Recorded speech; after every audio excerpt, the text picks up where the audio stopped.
Born Chaos, Blood Rose Nights Book 3. Written by Keary Taylor. Narrated by Raven Wildwood. Chapter 9. Trauma and grief and anger have a way of stealing your sanity.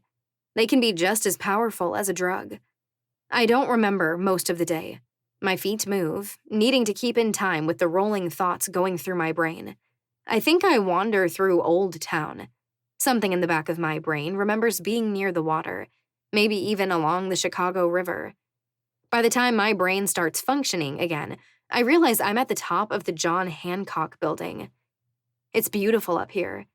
Being 94 stories up, I think I can see the vast majority of the city. There are dozens of wildly tall buildings in this town, but I'm towering above them. It's a surprisingly clear day. Most days, you can't see the top of the skyscrapers now that it's winter. But not today. Today, I can see across the city with beautiful clarity, and all the night's lights are just starting to twinkle. I pull in a deep, calming breath. I've been hiding all day. My mind has been trying to protect itself. I've been delaying. But it's time. I have to be an adult. I have to face reality. I pull out my phone. Can you check if Rick, Sebastian's bodyguard, is still in this city? I text Sigrid. It's 2 minutes before her reply comes through. I am not seeing him. He must be out of town. Why? I let out a breath of relief, but don't respond to her. The clock shows that it's 5:30. I need to get back. I need to get on with this. The elevator plummets through the belly of the building. I ride down with 6 strangers, but hardly even notice they're there. It's dark by the time I walk out, and the streets are getting quieter, everyone in a hurry to get inside from the cold. 15 minutes later, I walk up to my building, and silent and stiff, I go up to my apartment. It's quiet inside. And as I look around the space, I realize that it no longer feels like home. It no longer feels like the sanctuary where I reclaimed my new life. It feels like an observation box. In the bathroom, I do my hair. I sweep it back, twisting it into a simple chignon. I do my makeup simple, except for my eyes, which I do dark and smoky. I don some diamond earrings Elena bought me last summer. And finally, I turn to the dress hanging on the back of the door. It feels ironic. A white dress for a day like today. A dress that I felt so beautiful in on a day that's become so ugly. I slip into it, managing to zip myself into the soft fabric. And just then, there's a knock on the door, just a half second before I hear it pushed open. I thought I was calm. I thought I was composed. I thought I was going to be able to do this without any fear or anxiety. But my heart starts beating double time. My hands roll into fists. Every single muscle in my body tenses. Juliet, I hear Sebastian call. I'm so sorry I'm late. I know I was supposed to be here an hour ago. I got hung up at the hospital with all the lab work from our patients today. I step out of the bathroom, cross through the bedroom, and then into the living room. Sebastian is pulling a bag of blood from the overly stocked fridge. He bites into it with his back still turned to me, drinking the entire thing down in 3 long pulls. He tosses the emptied bag into the trash and turns to face me. You look beautiful, he says with a breathy smile. His eyes rise from bottom to top, drinking every bit of me in. And then his eyes come to mine, and his smile slackens. What's wrong? I stand there, taking slow breaths in and out, holding his gaze. Before the next summer solstice, you will hate the man you love most. Archer King's words echo through my brain. They resound in a maddening chorus that vibrates right down to my core. We bend. We break. Relationships are about give and take. They're about sacrifice. But sometimes, too far is too far. You paid Rick to follow me, I say. I wanted the words to come out calmly, but they hold a cold, bitter edge to them. And I watch as the color drains from Sebastian's face. He swallows once and remains rooted in place, staring at me without saying a word. He was always there, never far away, watching my every moment, I say. My words come out in an accusing whisper. For weeks, even after we talked, after we tried to make things better. But you, I shake my head, and bile rises in my throat. You made it so much worse. You lost every bit of trust in me, and you had your man follow me. Juliet, Sebastian tries to speak, a pained expression on his face. You invaded my privacy, I say, my words growing just a little louder. I take a step forward. I'm an adult, Sebastian. I am my own damn person. I know that, he tries to say lamely.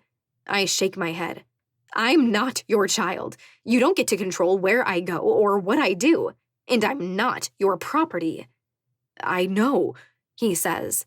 I see the panic rising in his eyes. He's been caught. And while it was bad before, this is so much worse.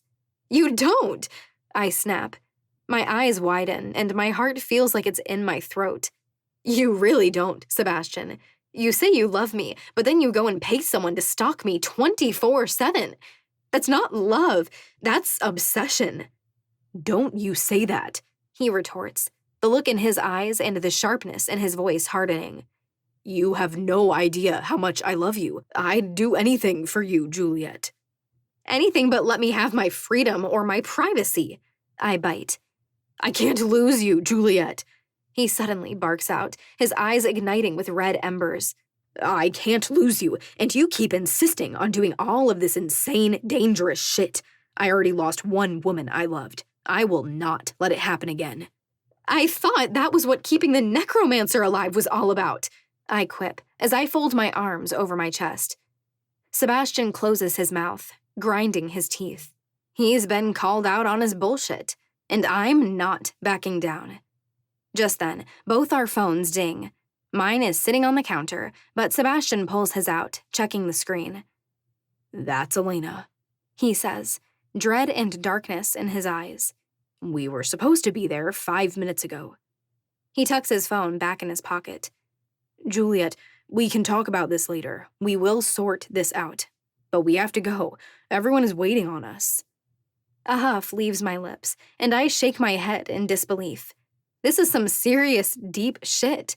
This is world-shaking. And Sebastian wants to table it for later because others are waiting for us. To celebrate our engagement. You think you can fake it, knowing what's happened? I question. I think I still love you more than anything, and for now, I can wait to talk to you about this, he says coolly. Because I know you care about everyone coming to this party. Things were never going to be perfect between us, Juliet. This is just a bump. My stomach rolls. Just a bump. The truth comes out, and to Sebastian, this is no big deal. I see it in his eyes. He's settling this, justifying it in his head. This is something he can smooth over later. I snatch my phone from the counter, tucking it into the little black bag I got to go with this dress. I slip my matching black pumps out, and without looking at Sebastian, I walk right past him out the door. Silently, we take the elevator to the ground floor. Without saying a word, we climb into his fancy car, and we drive 8 blocks to the venue. Once parked, Sebastian moves to get out and walk around the car, but I climb out before he can open my door. Without looking at him, I cross to the grand doors. He scrambles after me, and I hear him let out a frustrated breath. This is one of the most high-end hotels in the city. The ceilings stretch high above us as we walk in, crystal chandeliers hanging from above. There are footmen just waiting to serve, waiting for those big tips to drop. There's soft, elegant piano music playing, though there's no actual piano. There's an easel set up, with a board on it announcing the Doe Vincent engagement party. The script is fancy, ostentatious. There's an arrow pointing down a hall, so without asking anyone any questions, I set off, walking just fast enough that Sebastian doesn't catch up to me. One last sign directs me to an over-the-top set of doors. I pull on them, using too much strength. They swing open too fast, snapping loudly on the doorstops. Inside, every set of eyes lands on me. There are 3 sets of tables set up, all of them in a U shape. Directly ahead, the table is empty, obviously intended for Sebastian and I. To the right and left, there are more tables, filled with all the people we care about. I see from Elena's expression that she knows something is wrong the moment she sees me. But I don't stop. Don't communicate any messages with a single glance. I march into the room, Sebastian on my heels. We round the tables, and I have a hard time looking up at anyone as I settle into my seat, pulling it under me before Sebastian can act like a gentleman in front of the crowd. Someone must have been having too good a time to bother showing up when the party was supposed to start, Poe says, the receptionist at Godfrey Tower.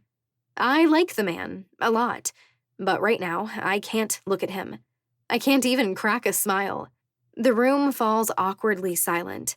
I keep my eyes fixed on the ground in the center of the U. I feel every pair of eyes on us, waiting for either of us to say anything. The tension between Sebastian and I is so thick, it's going to suffocate us all. But he's the one who thought it was still a good idea to show up to this party. Thank you all for coming, Sebastian says, ever the smooth talker. I don't look over at him, but I can hear it in his voice, the smile he's faking. And sorry for our tardiness. It's my fault. You bet your ass it is, I think to myself. I'll forgive you just this once, Elena says with a smirk. But if you show up late to the actual wedding, I'm going to have to kill you. Sebastian chuckles. Everyone in the room chuckles. I just keep staring at that spot on the floor. Thank you all for coming. Elena launches into it, slipping into center of attention CEO mode. Just then, a swarm of servers enter the room. With them, they bring a mix of wine bottles and glass pitchers full of a thick, dark red liquid. They begin filling the glasses on the tables.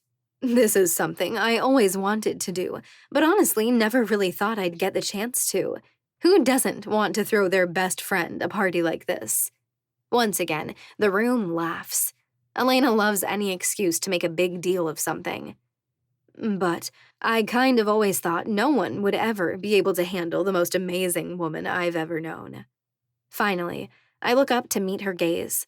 She smiles at me, always teasing, always giving me a hard time, always loving me to the end.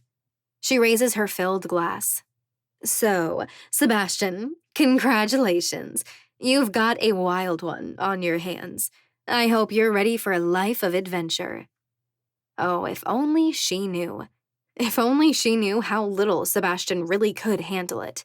But he doesn't say a damn word. He takes his glass, raising it in Elena's direction, and takes a sip. With all the eyes in the room on me, I know I have to do something. So I grab my own glass and down half of it in one pull. To the happy couple, Sigrid says. She stands next, raising her glass of wine. You have always been one of the most intense people I've ever known, Dr. Vincent. And, my dear Juliet, it is not often that I come to love people so easily, but I loved you from the first time we met. I pray that you both find every happiness in this world. Once more, glasses are raised. I want to throw up. I want to scream. I want to shatter every bit of tableware here. But I can't. I won't ruin Elena's party. She's worked too hard on this. This was always going to mean more to her than it means to me. Warren gives a brief speech, and I realize I miss him, the timid man who marked me with my roses. Dr. Holmes speaks next. He's all sappy, gushing on about love. The man is getting sentimental in his old age, just weeks away from retirement. And then Mason stands. My heart jumps just a bit as his eyes meet mine, and just for a second, I remember what it was like when he and I were together. It was so physical. The attraction between us was immediate. Being with Mason was about rebellion and animal attraction. But he never tried to control me. He never tried to tell me what I could and couldn't do. I've always thought Sebastian Vincent was a bit of a hothead, Mason begins, which brings laughs from the crowd. He smiles, and I kind of forgot what an incredible smile he has. It's just so damn light and easy. He's the best at what he does, and the man knows it. Next to me, I see Sebastian's hand curl into a fist on the tabletop. But it was pretty obvious, from the minute he met her, that he was falling for Juliet. Mason continues, his tone sobering. And who could blame him? I think Juliet puts a spell on everyone who ever meets her. I hope you two can build the kind of life you both deserve. And I feel myself sinking. I feel broken. Because just a few weeks ago, I was happy. We were so damn happy. Just a short while ago, I would have argued to the end of time that Sebastian and I were the perfect fit. Sebastian has always understood me in a way no one else has. I understood the darkness his past forced him into. But maybe two broken people do not equal a healthy relationship. My hands are shaking as I take another sip from my glass, the guests in the room clapping as Mason takes his seat. I hope you're hungry, Elena says with a smile. And right on cue, the servers once more return with their carts filled with food. It looks delicious. It smells divine. But looking down at it, all I want to do is throw up. I need to go to the bathroom, I say, not looking at anyone in particular. Without waiting for a response, I get up from my seat and cross to the door. I stagger down the hallway without actually looking for what direction I need to go. Miraculously, I do indeed find a bathroom at the end of the hallway. Hello? I call out as I walk in, listening for anyone in the 3 stalls. But it's silent, and I let out a shuddering breath. My eyes rise to meet my own reflection in the mirror. I'm white as a ghost. I mean, I never have much color, but I look nearly opaque. My eyes look haunted. I swear, my cheeks even look gaunter. A single sob erupts from my throat. I clamp my hand over my mouth, swearing no more will follow it.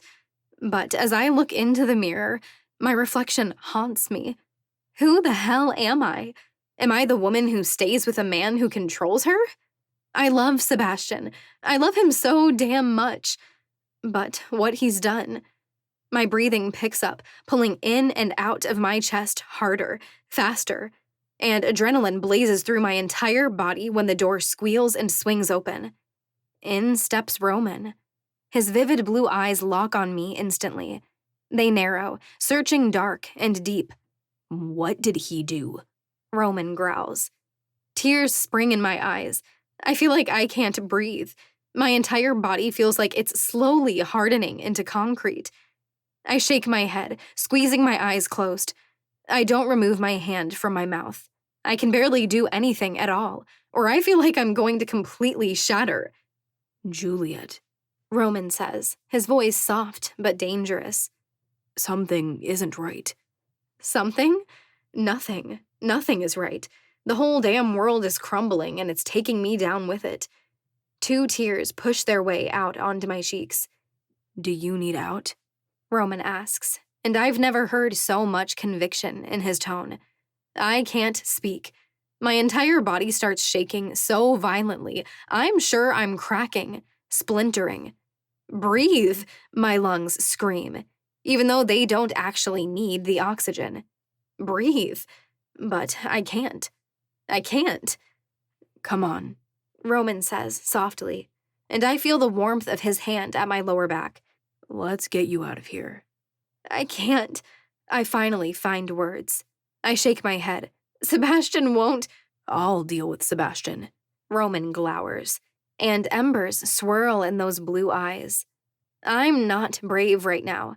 I'm scared. I'm unanchored.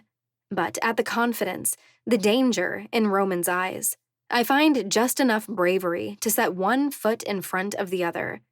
Roman keeps that hand at my lower back, barely touching me, enough to keep propelling me forward. Faster, quicker, we walk at a short quip down the hall, back toward the entrance. We don't look at anyone. We don't speak to anyone as we cut through the lobby. And then we step out into the cold, dark night. There's a line of cars waiting at the valet. There's Sebastian's flashy sports car. But parked 5 cars ahead of it is Roman's familiar black SUV. Roman unlocks it and opens the passenger door for me. Still shaking, I climb into it.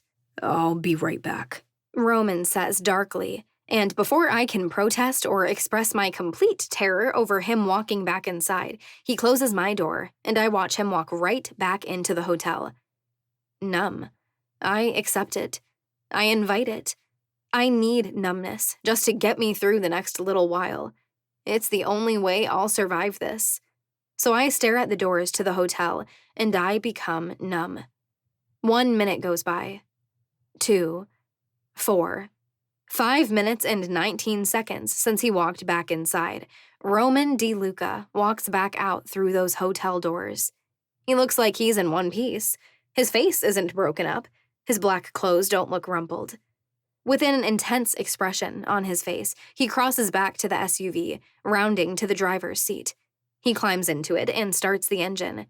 I keep looking at him, waiting for him to tell me what happened. I don't want to ask.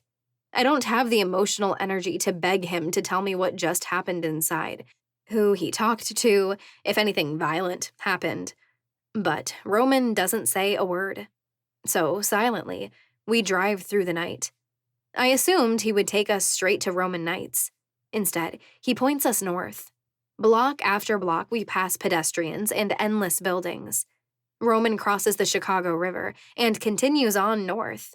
If he were to turn right, we'd eventually end up at the hospital or my apartment building. But Roman continues driving. We drive so far, I almost think we are going to Old Town. But finally, he slows. He turns on his blinker, and we drop down into the underground parking garage of an apartment building.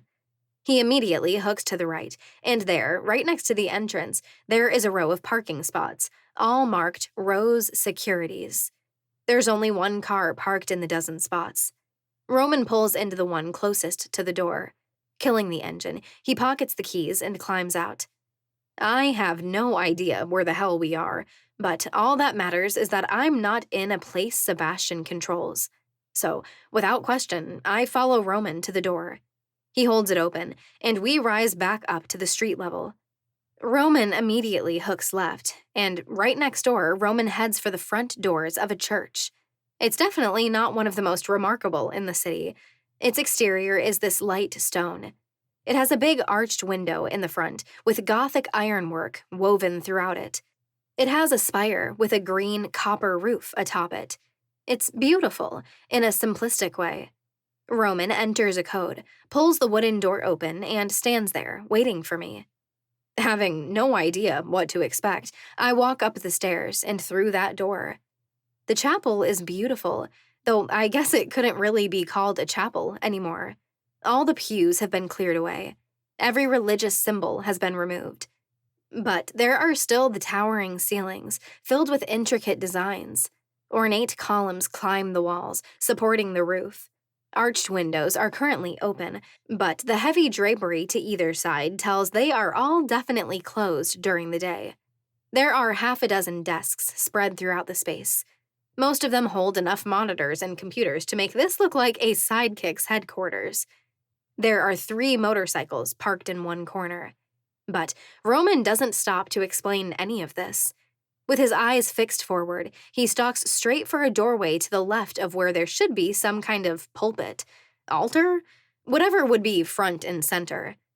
There is a man sitting at one of the desks, spy equipment at the ready. A woman stands beside him. But now, each of them stare at me, as if I'm a purple elephant who's just walked into their spy-based church. But there's no time to investigate. Roman pushes another door, holding it open for me. There's a kitchen straight on, and it's surprisingly modern and beautiful. In the center of it, there is a large dining table that could seat a dozen people. From here, there is a hallway that stretches either direction. Roman heads down one, still silent as the grave. He opens a door, poking his head in. He glances around, like he's evaluating whatever's on the other side. He then pushes the door all the way open and steps inside, waving me in. It's a bedroom. There's a queen-size bed in the center of the room, made up with a dark blue comforter and white pillows. The ceiling is taller than I would have expected for this part of the church. The walls are a creamy white, but it's the windows that immediately draw the attention. They're beautifully arched and framed with wood that's complex and elegant. And the stained glass is spectacular. "You're welcome to stay here," Roman says. "as long as you need. The rest of the council doesn't know this place exists, so no one is going to bother you if you don't want them to." What is this place?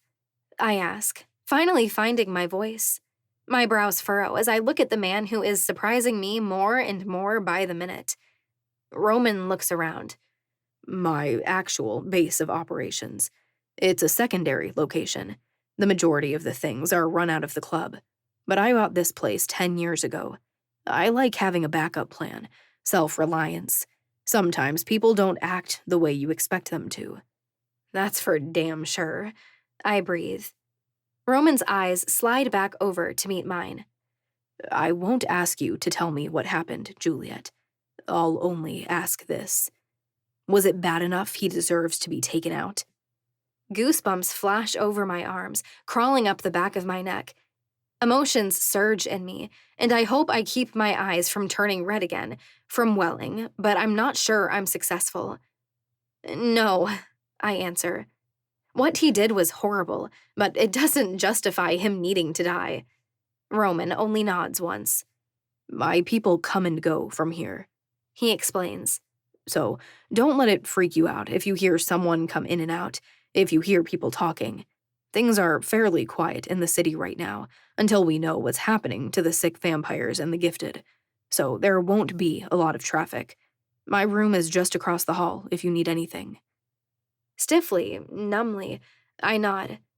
I wrap my arms around my waist, trying to hold it together for just a few moments longer. When I fall all the way apart, I'd rather no one be around to witness it. "Just 1 second, Roman says. He slips out the door and opens the one across the hall. I hear him scrounging around before he returns just a few moments later with a t-shirt and a pair of sweatpants. He hands them to me. "We can figure everything out tomorrow. For tonight, I figure you might want to get out of that dress." I look down at it, and suddenly all I want to do is burn it. "Thank you," I offer, meeting those vividly blue eyes once more. "You're welcome, Juliet." He cuts me off. "Just get some rest." I nod once and hold his gaze until he closes the door between us.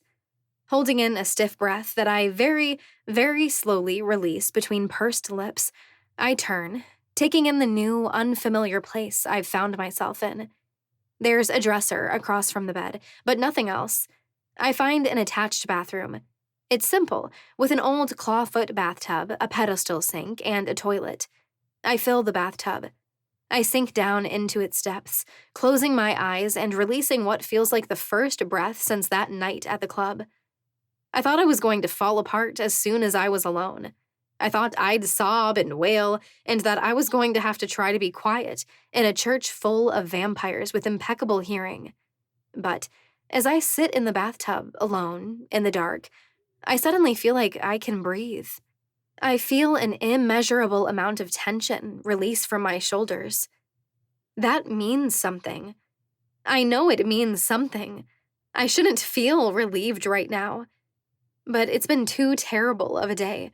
It's too much to process for one night. So I push it all out and sink under the surface of the water. Chapter 10. At 10 o'clock the next morning, I walk out of that bedroom. I hate that I feel timid, that in this moment, I feel weak and maybe even a little defenseless. But even I am not immune to all of life's bullets. It's quiet in the church. As I listen for the sound of anything, I only hear someone in the kitchen. I slept in Roman's clothes last night. Not that I really slept. There was too much in my mind, and it was kind of hard to relax when what I was wearing smelled like Roman. But now I walk out in my dress again because I literally have nothing else to wear. I find Roman in the kitchen, cooking some sausages in a pan. Just then, some toast pops up. Those icy eyes slide over to me, looking me up and down once, checking my state of being. "Morning," he offers quietly. "You hungry?" Not really, I admit. I watch as he dumps them out onto a plate and quickly butters the toast. There's a supply of blood in the fridge if you're thirsty, he says. He leans back against the counter, biting into the first slice of toast. I just nod, my arms wrapped around my waist. I need to get some supplies. I wondered if you... I'm free all day, he offers when I can't quite get the words out. Let me finish eating and we can go. This isn't supposed to be easy. Roman is a dick, or at least I thought he was. We've spat vile words at each other, called each other out on their shit. For months, I was so scared of him because he had dirt on me. Out of everyone in this city, Roman DeLuca is the very last person I would expect to be my savior in a vulnerable moment of crisis. I nod and return to my room for my shoes. I feel totally ridiculous since I'm wearing 4-inch heels and a way over-the-top dress. I'm dressed for my own engagement party when I'm just running out for errands. By the time I walk back out, Roman is waiting with his car keys in hand.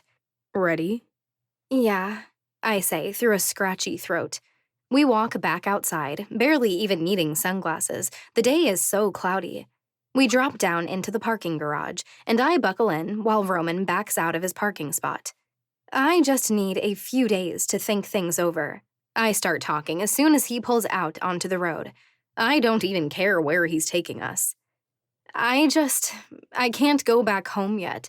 It's too messy, too fresh. Like I said before, you can stay as long as you like, Roman says without looking at me. Thank you, I say, meaning every word. I'll be out of your hair in a few days. I need some space to get this mess sorted out. I assume you have your phone turned off, he asks. I'd guess that's how he tracked you before. I nod. It was. I got rid of my phone that night. But yeah, I turned my phone off last night when we left the hotel. I won't turn it back on until I know what I'm doing. Roman gives a nod of agreement.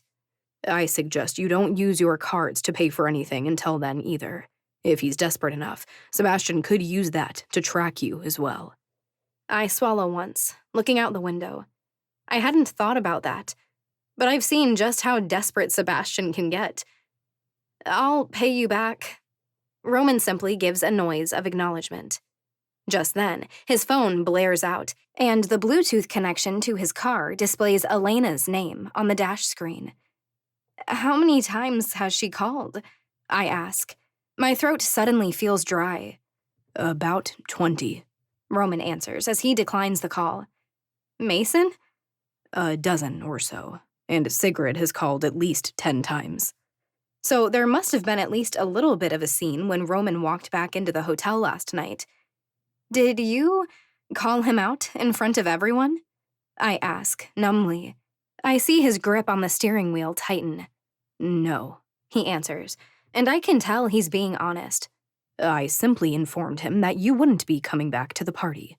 Maybe I could have been more discreet, but it seems apparent others overheard me. Somehow, I doubt it was as simple as he's making it sound. When it comes to Roman DeLuca and Sebastian Vincent, things are never cool and calm.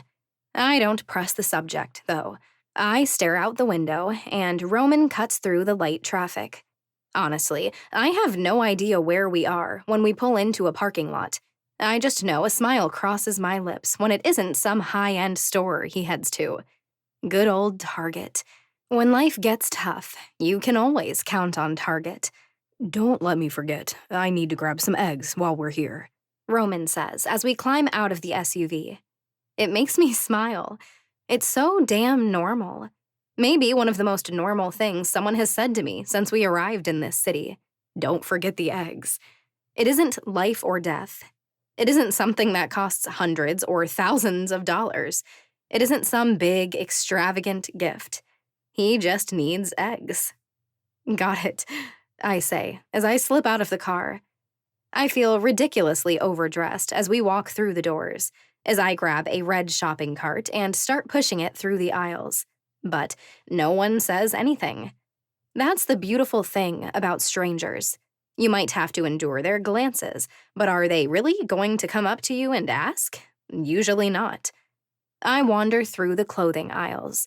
Roman leaves me to it for a bit, heading to the other side of the store for his eggs. I grab 2 bras, considering the dress I'm currently wearing doesn't allow for one, a pack of underwear, a package of socks, 3 pairs of pants, a few simple shirts, a jacket, 1 pair of shoes. Elena would laugh at my humble selections. Okay, maybe not laugh, but definitely cringe. But it's nice. It feels more like me. And I think maybe I've lost touch with that a bit recently. Roman rejoins me as I head toward the toiletries. He ends up putting a bottle of some hair product in the basket while I'm grabbing the bare essentials of makeup. There are perks of being a blonde, but there are certainly downfalls. Invisible eyelashes and eyebrows are 2 of those. Gloriously, I find a toothbrush and my own tube of toothpaste. Good? Roman asks, though he doesn't make me feel rushed. I stand in the middle of an aisle, scanning the store. I think so. This should get me through a few days. Roman simply nods, and together we head to the checkout. I don't like letting others pay for things for me. My pride has gotten me this far in life. No one ever took care of me as a child. Not really. If I needed a new pair of shoes in high school, I had to work my butt off to get them. But there's a lack of guilt as Roman pays for my things. And maybe it's because he understands. For the first time, I have a witness who has actually seen the shit I've been through. And weirdly, I trust him. I wouldn't have said that a few months ago. We load my bags into the back of the SUV, and in a surprisingly comfortable silence, we drive back to the church. He helps me carry all the bags to my room and leaves me to sort it all away. A breath of relief leaves my chest as I put myself back together, as I touch up my face, as I drag a brush through my hair and put it up in a very simple ponytail. I feel like me again as I pull on a pair of ripped jeans and a simple black long-sleeved t-shirt. When I step out into the chapel, I find Roman sitting in a chair at a desk. His feet are propped up on it, and it looks like he's reading over a report. I forgot that someone told me Roman is the 2nd largest employer of vampires in this city, second only to the Godfreys. His eyes slide down and then up to meet mine when I step out. He's constantly evaluating, like maybe he's waiting for a ticking bomb to go off, which is fair. I feel kind of delicate lately. Not like a flower, but like a landmine. You want to go get a Chicago dog with me? I ask. I'm supposed to be at work right now. Sebastian and I were both supposed to be on duty in the emergency room. The guilt is eating at me. I'm not one to just shrug off my job. I'm thinking about all the patients that could come in and how I'm not there to help them. I'm thinking about poor Diana and how she's got to be wondering what's going on. I'm wondering how Sebastian is going to react tonight when I don't show up for my shift. But I can't. How could I walk back in there? I haven't made any decisions. I don't know what to do yet. So, for now, I'm still lying low at the church. I walk out of the bedroom Roman gave me and am headed to the kitchen for some blood when I hear quiet voices out in the chapel. "This could get ugly," a man says. "The council is powerful, Roman." "I think I know that." He glowers. "I helped form the damn thing." I hear the other man let out a frustrated breath. "We had to close the club tonight. Sebastian showed up 2 hours ago, demanding to know where the 2 of you are. He tore your apartment apart, trashed the lobby. He knows you're hiding her. I hope it drives the bastard insane." Roman snarls. "I'll make for damn sure he never finds her." "And what about the rest of them?" the man asks. "Elena Godfrey showed up this morning, wouldn't leave for hours, demanded that she needed to talk to you since you weren't answering her calls. Mason showed up an hour after her." "Is Sigrid still at the safe house?" Roman asks, and my heart jumps right into my throat. Shit, I completely forgot that she has the ability to track any vampire in this city who has a rose tattoo. And every vampire in this city knows that.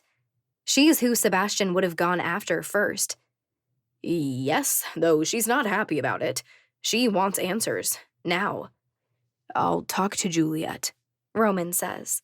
I think she trusts Sigrid more than anyone else. I'll reach out to her as soon as I can. And what do you want me to do about Dr. Vincent? The man asks. Roman is quiet for a moment, considering. What is he doing now? After he finished trashing the club, he went into the hospital. 2 more sick vampires came in just the last hour. He's working there. Keep me updated, Roman says, and I feel the conversation coming to a close. Eyes on him 24/7, got it? I understand, the man says, and I hear his feet retreat across the chapel. Roman is having Sebastian followed. He's monitoring him at all times. My body feels stiff, and my eyes want to stay glued to the floor as I walk out into the chapel. But I meet Roman's eyes, and from the expression on his face, it's clear he knew I was listening. I'm so sorry he trashed the club, I say, feeling sick to my stomach. Don't apologize for him, Roman says, his head held high. You are not responsible for any of his actions. I swallow and nod, even though it doesn't feel like that. I feel like I'm messing up everyone's lives. I'm feeling like I never should have come to Chicago. I struggle to get words out. There's only one thing I actually care about in my apartment. Do you think you could, or someone else you trust, get it for me? Yes. He says it so final, so confident. The necklace we bound my mother's gift to, I say. Secrets, lies, complicated truth. They've all led me right to this place. It's the only thing I have that matters. I just need to keep it safe. Roman nods. I'll get it. I offer a weak smile. Thanks. It's in my desk drawer, in a box, pushed to the very back. I don't even have my keys, yet somehow I'm not too worried about Roman's ability to get inside. I'll get it, Juliet. I nod, and it feels so weird to feel a sense of gratitude toward Roman DeLuca. Can I borrow your phone? I move on. I need to call Sigrid and let her know I'm okay. Roman nods and reaches into his pocket.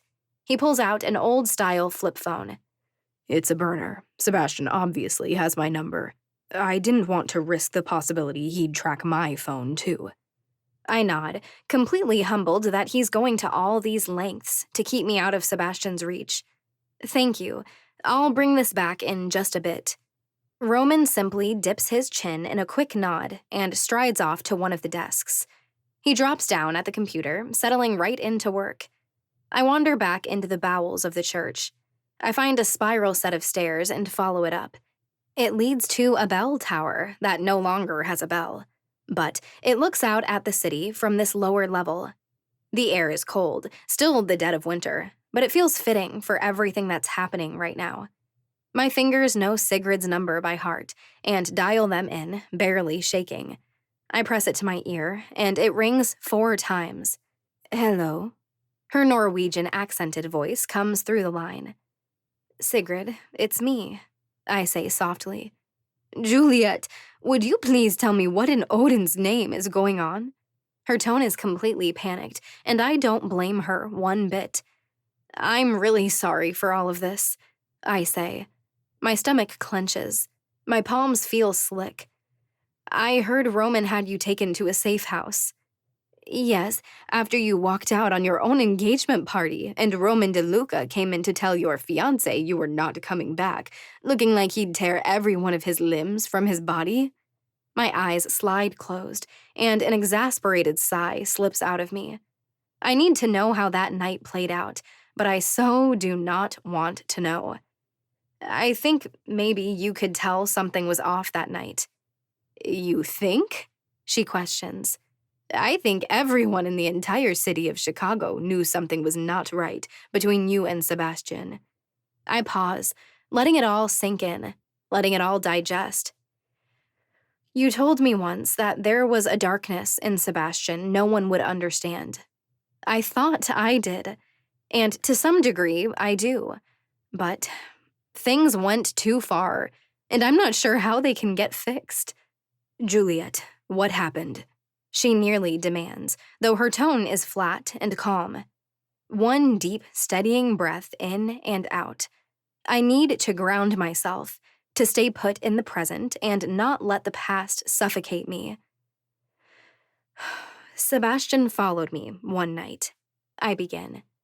I went to Roman nights because I just needed something fresh. I didn't tell him I was going there, but he knew almost immediately. He showed up and he completely freaked out. I realized he'd been tracking my phone. He admitted he'd screwed up, and we were trying to move forward. It hurts reliving it, retelling it, because it pulls up the feelings I had when I thought we were fixing things. The hope and the future shining before us. But then I found out he'd been paying his bodyguard, Rick, to follow me. All the time. Everywhere I went. I confronted him right before we got to the party. A curse falls from her lips. Juliet, she barely breathes. Sebastian doesn't know where I am, but he seems to know I'm with Roman. Apparently, he showed up at Roman's club a little while ago and trashed the place. They had to close for the night. Juliet, you cannot go back to that man, Sigrid says, fear rising in her voice. The first invasion of privacy, the first act of violence. Learn from my mistakes, my dear niece, from the mistake of thousands of other women. That kind of behavior must not be tolerated. Tears spring in my eyes, because I know this. Maybe no one ever taught me this growing up. I witnessed the exact opposite too often. But I think we know. We know we shouldn't stay. But being in the moment, it's not so easy, not so simple. I cover my mouth with my hand, sucking in deep, rapid breaths. I know you love him, Juliet, Sigrid says softly. And I know how much this must hurt, but you are worth the world. And if he cannot see your value as your own individual, he does not deserve you. All my life, I never had anyone who stuck up for me, who cared about me, who took the time to make me feel like I was important. But Sigrid is blood. I love her so much, and I know she loves me. I will be there to support you if you need it, she says, conviction firming her tone. I will walk into his office with you, as will Elena, as will Mason, and even Roman. You are not alone, Juliet. You are never alone. Thank you. My voice cracks as the words come out, but I feel them all the way down into the depths of my soul. I will stay put for now, my dear, she says. But neither of us can stay where we are forever. You have a decision to make, but whatever one you make, be sure you can heal from it. I will, I say through a tight throat. She bids me goodbye and ends the call. I close the phone and stare out into the dark night. I need to make a decision. I need to know what I am going to do, and I cannot take forever to do it. My eyes slide down to the ring that still sits on my left hand. What are you going to do, Juliet? Chapter 11. I have a plan. A vampire lays there dead for 4 days after they die their human death. 4 days of agonizing heat and fire. 4 days of transformation. What happened between Sebastian and I was some kind of death. Nothing will be the same. We're laying in the flames. We are being burned, charred, transformed. After 4 days, it will be time to wake up and face the music. I don't know what I'm going to say. I don't know what I'm going to do. I don't know what my decision is going to be. But I think I won't know until I'm face to face with Sebastian again. It's been a day and a half. In 2.5 days, I'll go to see Sebastian, and a decision will be made that night. In 2.5 days, something will change. I tell Roman my plan. I ask him to reach out to Elena and Mason, to tell them that I'm safe, giving him a few key words to say so they know the message is actually coming from me. I also let Sigrid know my decision, so she can know how much longer she will have to remain at the safe house. I was planning to go out to find someone fresh to drink from once it got dark. But As the sun goes down, I hear dozens of people out in the chapel. They've been coming and going all day. By the time I walk out into the huge space, it's decked out for a party unlike any I've ever seen before. Black silks have been looped over all the beams. 2 disco balls hang from them, light streaking throughout the room. There are literally hundreds of black balloons all over. And there are a dozen humans wandering around. They seem suspiciously like walking blood bags. Music pumps through speakers, which feels unholy, considering we're in a church. But what makes a church different than any other building? It's all about the intent and the activities going on within the walls. "What's going on?" I ask a woman with platinum blonde hair that's tied up with a red ribbon. "It's Roman's resurrection anniversary day," she says with a sweet smile. He tries to pretend he doesn't know the date is coming up every year, and every year we pretend we can surprise him with a party. "Shh, shh, shh," a man by the window calls out as he looks outside. He's coming. "Get down," the woman says in a yell whisper. This is so silly and stupid. Roman can absolutely hear everything we're saying from outside. I hear every one of his footsteps as he comes up the stairs. But I can't help but smile as I duck behind one of the desks beside her. 3, 2, 1, she mouths, along with the dozens of others around us. Surprise! Everyone yells out as they all stand from their obvious hiding spots. No less than 4 people set off confetti cannons, spraying silver and black ribbons all over the space. And something seems different when Roman steps inside, a slightly embarrassed smile on his face. He seems lighter, easy, relaxed. He's wearing his usual attire, all black. But he's wearing a black button-up shirt and a black sports coat. He's dressed for a party and definitely knew it was coming. Thank you, everyone, he says, looking surprisingly humble as he takes the hugs that come one after another. And it's something I hadn't thought about before. Roman is liked. And as I watch him hug them back, converse like he knows details about their lives, I realize he cares about them in return. It's easy to paint people as villains. Everyone in my life was a villain until I was an adult. But sometimes I'm wrong in my judgment. Not everyone is as awful as I make them out to be. We haven't met yet, the blonde woman says as we both watch the party unfolding. I'm Ivana. Juliet, I offer, shaking her hand. Oh, I know, she says with a smile. Trust me, everyone here knows exactly who you are. Well, that's not so great, I say, feeling my face flush red. I think I've just caused drama, so my reputation can't be too stellar. No, Ivana corrects. I mean, yes, you do seem to draw the drama, but it's not like anyone blames you. It's just the nature of what we are, this city. Thanks, I offer, truly grateful. Do you work for Roman? She nods. I work security in Old Town.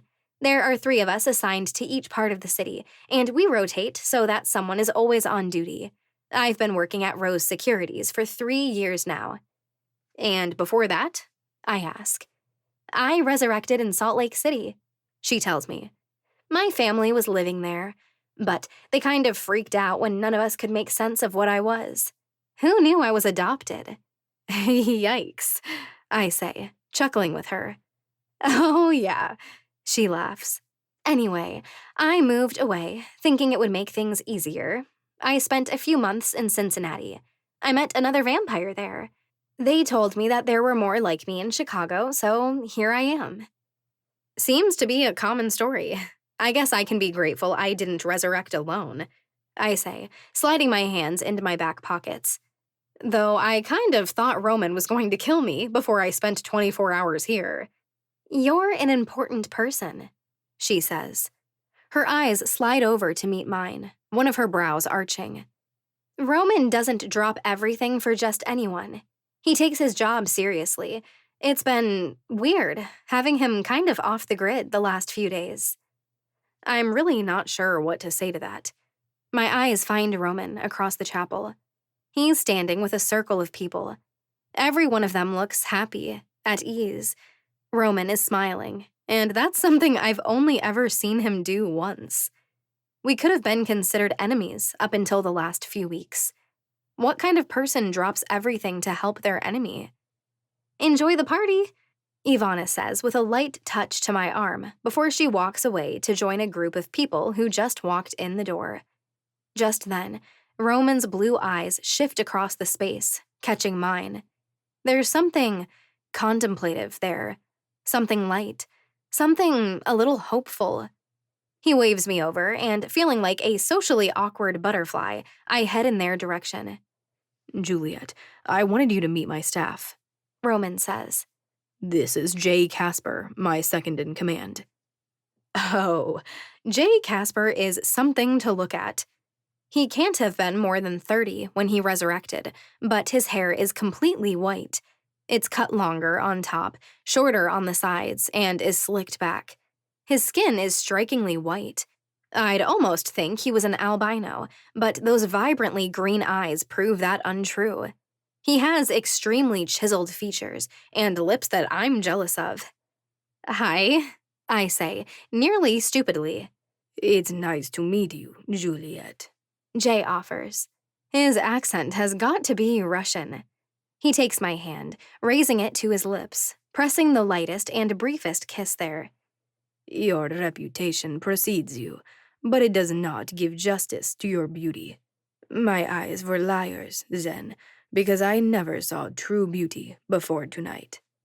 Ah, Shakespeare, I joke awkwardly. Let up, Jay, a woman standing across from him says.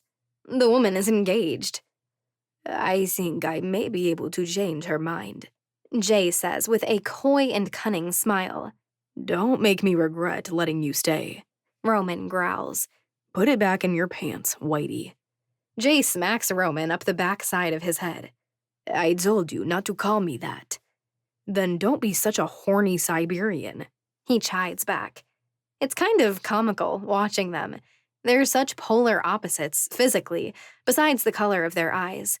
Jay is so pale, so ghostly, in the most beautiful way, and Roman has pitch black hair and olive-tanned skin. Even their clothes are contrasting. Roman in black, Jay in a white button-up shirt and pale gray pants. Oh, I am so off the market, I'm practically a seed potato buried 6 feet deep at this point, I say, playing into the situation. It feels like it's been forever since I felt like I could joke around. But thanks for the flattery. Anytime, he says with a wink. I will gladly be your Romeo. Anyway, Roman says firmly, deliberately looking away from Jay. Juliet, this is Brianna. She keeps the city organized and makes sure every section is covered. She looks young, probably only 24 or so when she resurrected. She has waist-length red hair that falls in soft waves. Her green eyes are friendly and inviting. It's nice to actually meet you, she says kindly. You too, I say with a shake. Does he ever get any better, or is he constantly hitting on anything that moves? Oh, it doesn't get any better, she says with a laugh. Her smile lights up her eyes. Did I hear you were living in New York before you resurrected? And just like that, I'm diving into an hour-long conversation with Brianna, who lived in New York up until she resurrected. Ivana joins us. Others come and go, and it just feels so normal. For a minute, it's easy to forget that I'm a vampire, that I've died more than once, that this city is a shelter for those who are more than human. It's just an easy night, attending a party, meeting new people. I haven't felt this normal in such a long time. Maybe in ever. I'm not a vampire. I'm not a doctor. I'm not the fiancé of a man who's lost his mind. I'm just a woman enjoying the company of some new people. At 1 a.m, the biggest cake I've ever seen is wheeled in on a cart. It is, of course, pitch black. The attendees all sing some song that sounds completely made up to me. A bizarre vampire version of Happy Birthday, except it's Happy Resurrection Day that's sung. As the night moves on, I feel this little pang of, I don't know, jealousy, maybe? This. This is the kind of life I always wanted. The kind I was jealous of, where it's just easy, and people treat each other like human beings. Where it's okay to tease and be sarcastic, but it's not a constant defensive mechanism. I feel like I fit in here. These are the misfits who found a family together, united by a common job, overseen by a man I never thought was capable of being genuine and caring for the well-being of others. How's your Nana? I overhear him asking some young man who looks like he can't be more than 18 years old, though, really, he could be over 100. Not great, he answers. She's about to hit her 98th birthday. Mom's expecting her to go any day now. I'm sorry to hear that. Roman offers, laying a hand on the young man's shoulder. Patricia is a good woman. The young man nods in agreement, his expression grim, contemplative. When are we going back to Atlantic City? Roman says to another man, one who is far older than most of the others in the crowd. He must not have known he was a vampire. Why else would you choose to spend an immortal life as a 60-something-year-old? I still need to prove myself at the tables. You can't afford to go back to the city with me. The man jeers. He has frosting stuck in his beard. You lost your shorts last time. I know. Roman chuckles. Which is why I need to go back and redeem myself. I'm going back in April, the man says, arching a brow. I'll be there, Roman says, as he walks across the room, greeting more of his employees. Not just employees, his friends. Elena's circle is small. Mason's circle is small. Sigrid has all of her charges she cares about. Sebastian doesn't seem to like anyone, not really, so there isn't even a line, much less a circle. But Roman has all of these people, dozens of them, and it's real, and it's genuine. I judged him too fast. I was scared when I came into this city, and the circumstances I came here under made Roman nervous. But he was the way he was because of his love for his friends, his people. Roman and I didn't have a chance to look at each other in any way other than as a threat, and it shaped and defined our perceptions of each other. But people change, or maybe our view of them changes. I shake my head, trying to toss out my heavy thoughts. This is supposed to be a party. I'm supposed to be having a good time, not reminiscing on all the complications of life. Hey, let me check your pulse, I say to one of the humans who walks by. She gladly stops, offering me her wrist. I press my fingers into it, timing her pulse to the ticking seconds on the clock on the far wall. Strong pulse, normal rhythm. I assume you came to this willingly? I ask. Of course, she says with a smile. Take what you need. What a psycho. But I don't question her twice. Toxins pool in my mouth. I feel my fangs lengthen, and suddenly, all I can concentrate on is the scent of the blood in her veins. I cup the side of her neck, and she willingly tilts her head, giving me clear access. Her skin is deliciously soft as my fangs pierce it. Through the tissue, they easily glide until, there it is. The hot liquid of her blood gushes into my mouth. A moan slips from my mouth. How can this be so disgusting and so delicious at the same time? I'm repulsed that this tastes amazing. But it's such a small reaction. It's barely a whisper spoken in the winning inning of a Cubs game.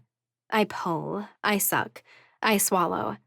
The fire in my belly is always there. The heat in the back of my throat never fully goes away. It just becomes a little easier to ignore. It's like people who deal with chronic pain. You develop ways to function with it because there isn't much choice otherwise. You can't spend your entire life rolling around the floor moaning about how much it hurts. I can't go around panting and trying to drown this heat. But every now and then, you can't just push it into the background anymore. and it's sweet, sweet relief, getting the very thing that can put the heat out. You have to let her go, I tell myself.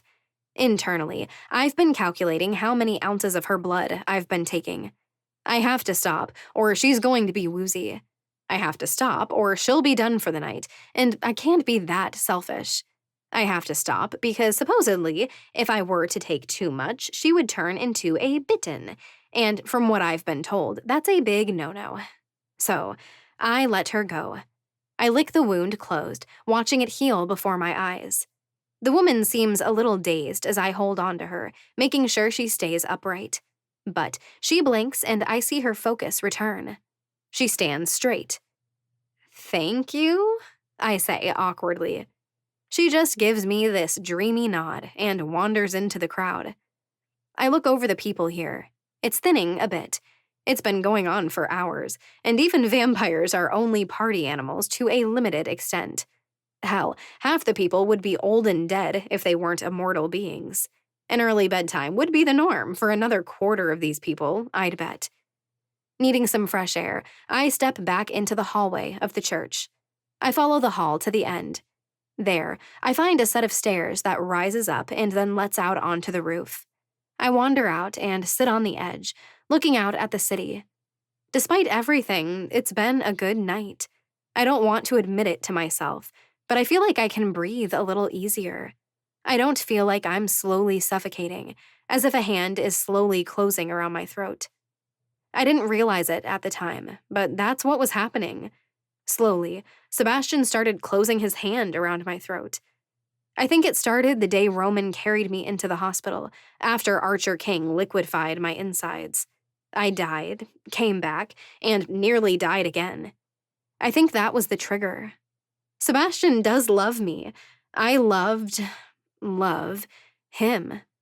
But at the possibility of losing me, he sank his claws in, gripping too tight.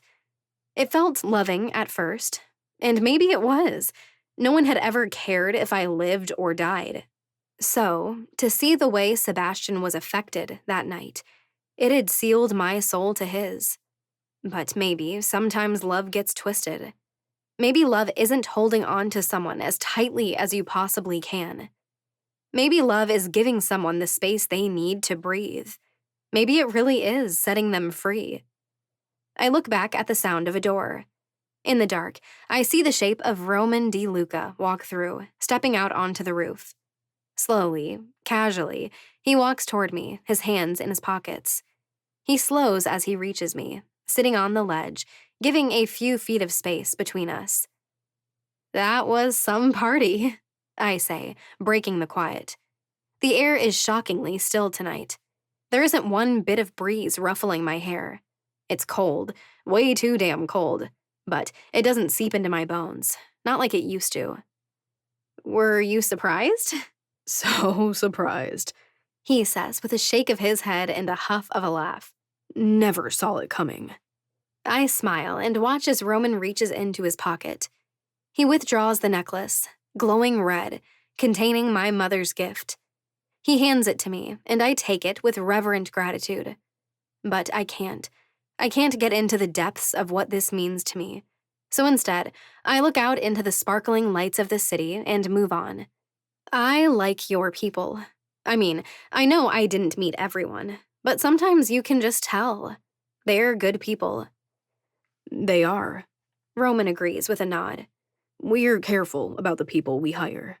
Positions don't open up often. And now I'm realizing that it probably has everything to do with the man sitting next to me. You're like two different people. When you're out in the world, when you're working, you're definitely an asshole. But here, it's a little easier to see why people like you. Am I supposed to be flattered by that? He asks, with just a hint of a chuckle. Take it or leave it, I answer, unable to hold back my own smile. The moment sobers, and both of us look out over the quiet city. You don't like working with the Night Council, do you? I glance over at him. The expression on his face is complex, torn. It's not as simple as that, he explains. When I came to this city, Things were chaotic. The Godfrey's dad had a vision for what he wanted this place to be. But it wasn't particularly safe. So we worked together to set up rules, security. And then when I realized Warren could create a barrier around the city, and that Sigrid had the ability to track her son's blood, He looks down at his hands in his lap. I never set out to be any kind of leader. But it came naturally. I fill in. He doesn't acknowledge that. He looks out at the darkness, able to see every single detail, despite the lack of light, just as I can. The sense of duty is a strange thing. I wish I could shut it off. My life would be a lot simpler if I could, a lot quieter. I'm pretty sure that's called love, I point out, my eyebrows raising slightly. He just shrugs. You aren't from Chicago, I note, considering he said he came to this city. Where were you living before? Roman glances over at me, and there's this uncomfortable look in his eyes. He looks away again, and now it deliberately feels like he won't look back. You're obviously pretty damn good at keeping secrets, so I think I can trust you with this. He looks back at me, and my heart rate picks up. No one else knows what I'm about to tell you, Juliet. For months, I was terrified by the fact that Roman knew my most dangerous secret, the secret that I'm cursed to be unable to die.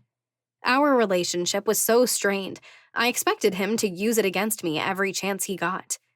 And here he is, ready to share secrets of his own. It will stay with me, I swear. And I mean every damn word. I don't remember anything about my life before I resurrected. The words land with a heaviness that grounds me down to the center of the earth. I woke up in a landfill in Mississippi. He continues. From the state of my clothes and the blood that was dried onto my skin, it seems like I met a very violent end. Goosebumps flash across my arms. The hairs on the back of my neck stand on end. I try to picture what Roman is saying, but even with all the terrible things I've endured, I can't dredge this kind of imagery up in my head. There was a passport tucked into the inner pocket of the jacket I was wearing, so whoever killed me must not have been that smart or that concerned about being caught. He continues. But it said my name was Roman DeLuca, and according to it, I did a lot of traveling back and forth from the States to Spain and Italy. What does it mean? The possibilities race through my brain, but I can't grasp onto any of them. As I dug into it, I found that the name was a fake. Roman says, his tone growing dark. Roman DeLuca, with the date of birth listed, didn't exist. The passport was a forgery. A good one. Good enough it allowed me to buy into the identity I use today. Because it's the only one I have any tie to. There's nothing?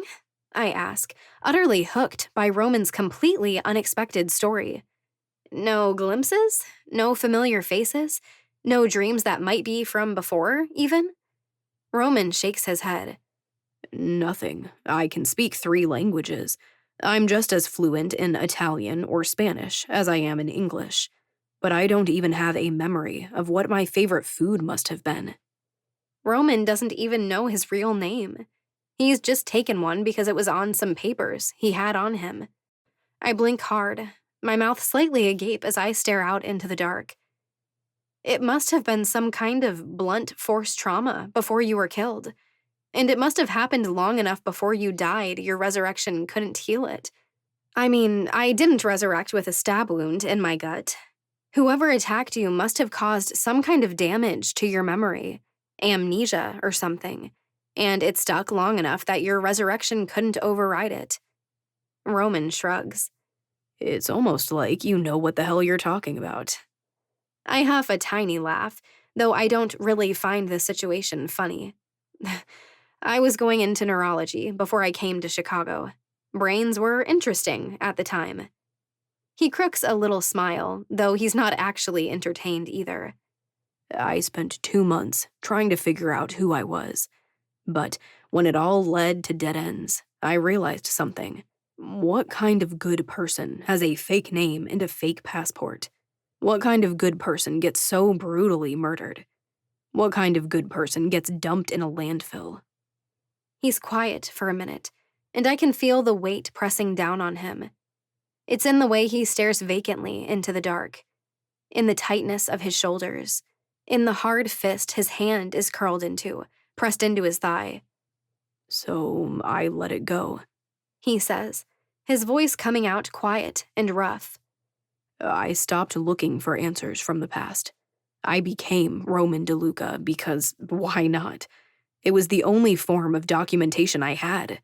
And for 2 years, I thought I was the only unholy vampire creation in the entire world. That sounds so damn lonely. I smelled him before I realized why the scent was familiar. Roman moves on. I was in Washington, east of Seattle. I stalked him, and when I saw him drinking the blood of a skier, I knew I wasn't the only one. I approached him, and we entered into an uneasy friendship. For nearly a year, we had each other's backs. But when he started stalking this woman, I knew I had to do something about it. I swallow once. Every woman has had this fear, has always looked over her shoulder, has always thought about how she would defend herself from some scary figure walking behind her in the dark. He followed her all the way to Chicago, Roman states.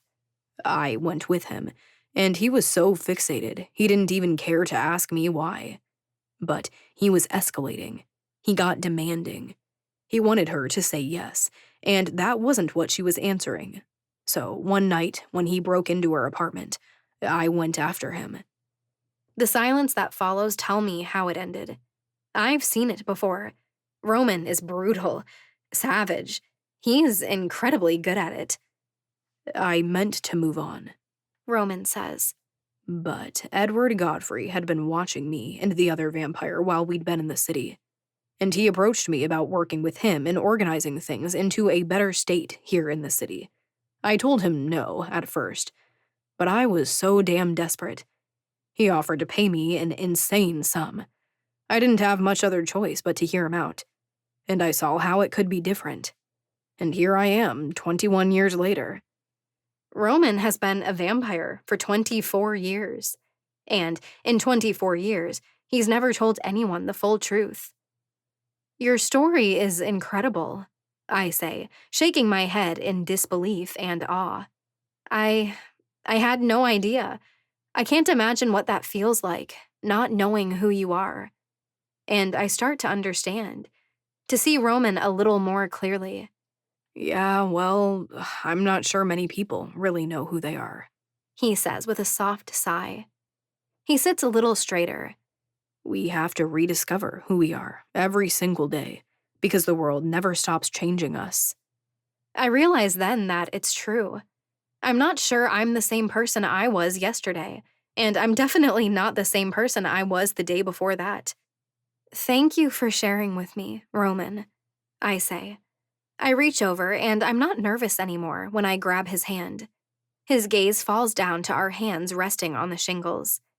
And thank you for keeping my own complicated past to yourself. I know it's not easy carrying other people's baggage. He looks back out into the streets again. Makes it lighter, sharing the baggage. He's right. I try to picture what it would feel like if I held all my most dangerous secrets on my own. It would feel suffocating. It would be so isolating. Roman has lived 24 years with this baggage. And suddenly, I'm more than happy to help him carry the load. Chapter 12. I have to show her this. I open my eyes, taking in the wooden ceiling above me. Down the hall and out in the chapel, I hear Roman speaking to one of his people. You can tell her what's happened, another voice says. I don't recognize it. They weren't at the party. But if she sees this, it's going to scare the shit out of her. She deserves to know how far it's gone, Roman counters, his voice a low growl. She has to understand all of it. I sit up when I hear footsteps walking down the hall, and just a moment later, there's a knock at the door. Come in, I say, as I tuck my knees into my chest, wrapping my arms around them. Dread fills me when Roman walks in. What he just said, what I just heard, something is about to change. There's death in Roman's blue eyes. The set of his lips is narrow, angry. His left hand is curled into a fist. In his other hand, he holds a phone. I think you need to see this, he says. He crosses the room and sits on the edge of the bed, handing me the phone. We installed cameras at your apartment after Sebastian trashed the club. Cold ice fills my veins as I look at the video playing on the screen. I watch as Sebastian opens the door. Determined, angry, he strides right inside. There's pure, unfiltered rage on his face.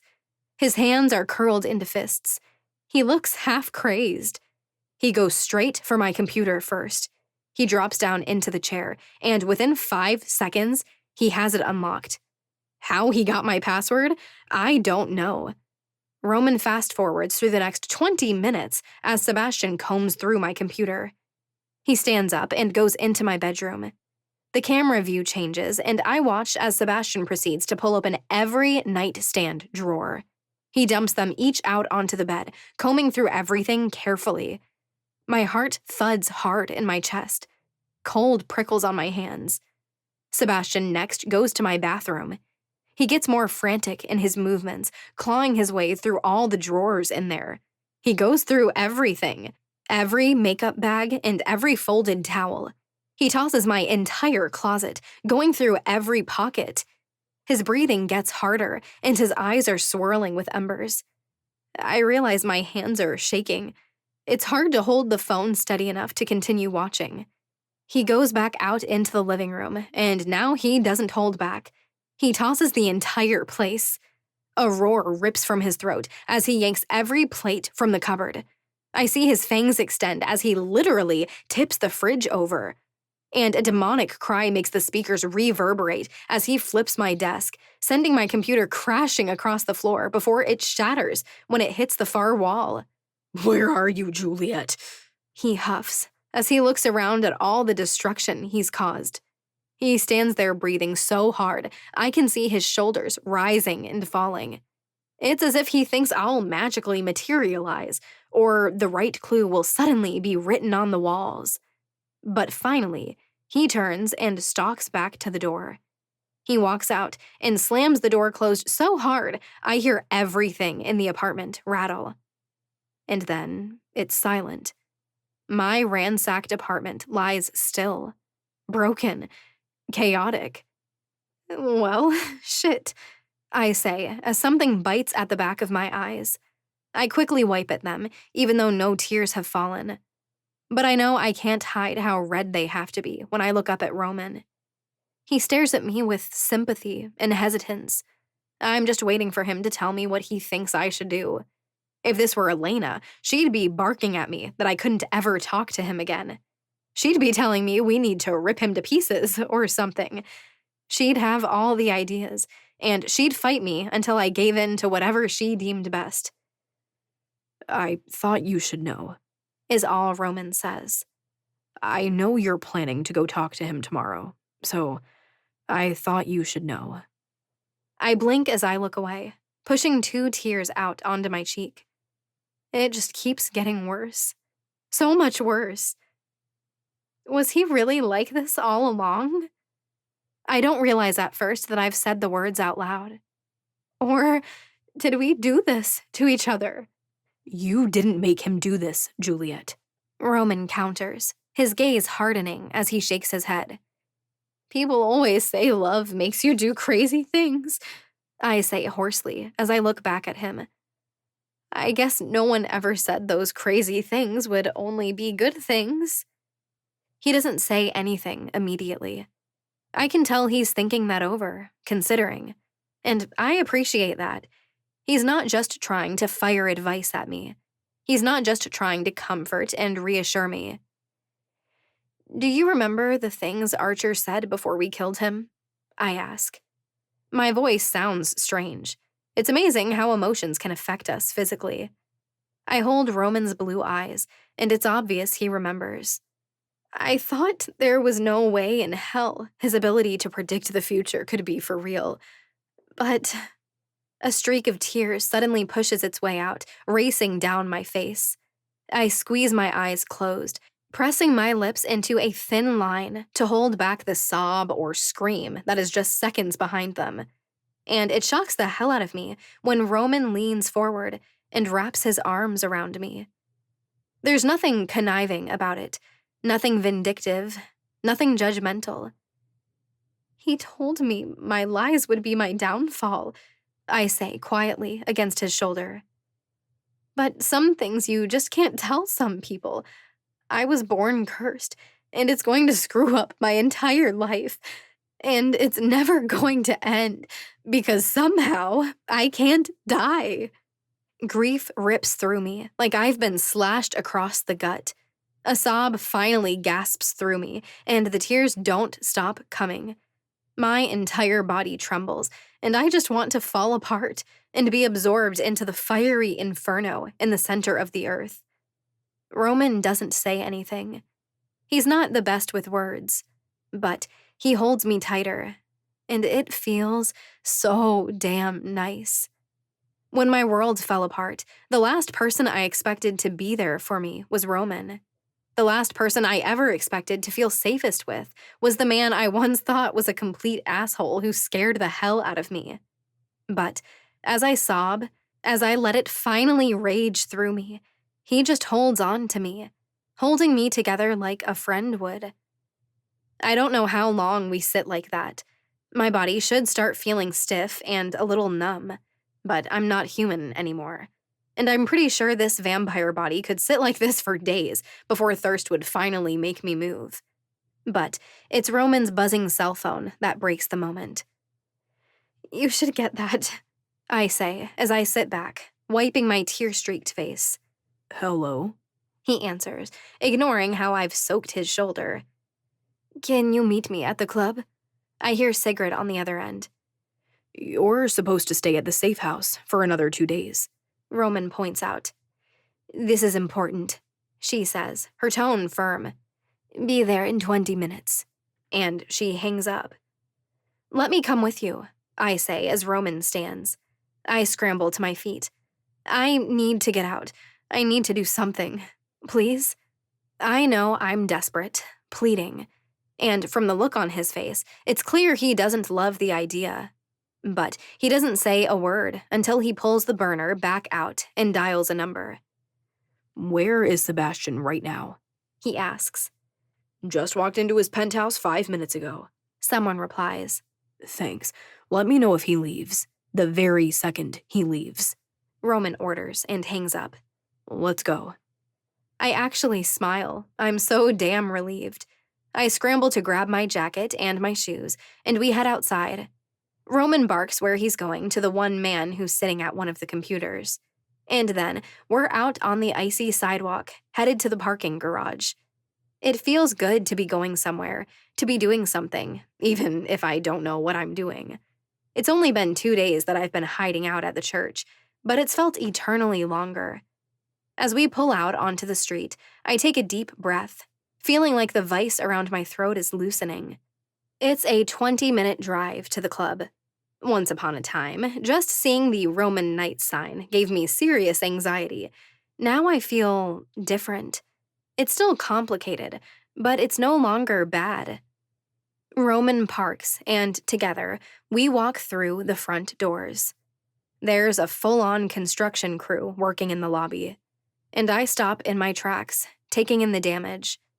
Those snakeskin panels that were on the walls are scattered across the floor, shattered into tiny pieces. Every light fixture has been broken. The desk looks like an elephant jumped on it. A curse slips past my lips.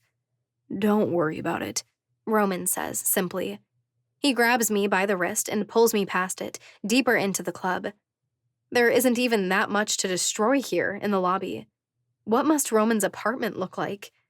Roman, I said, don't worry about it. He cuts me off, looking back with this look that is both intense and comforting. You don't control that dickhead. I keep doing that. taking on the blame for what Sebastian does, acting like I have any control over him. I have to stop doing that, but I'm not sure I know how. We make the final turn before we enter the main area of the club. And there, standing at the bar, are Sigrid and Warren. "Thor's hammer, Juliet," Sigrid says in a breathy voice. She launches herself at me, wrapping her arms around me, squeezing as tightly as she's capable of as a human. "I am so thankful to see you."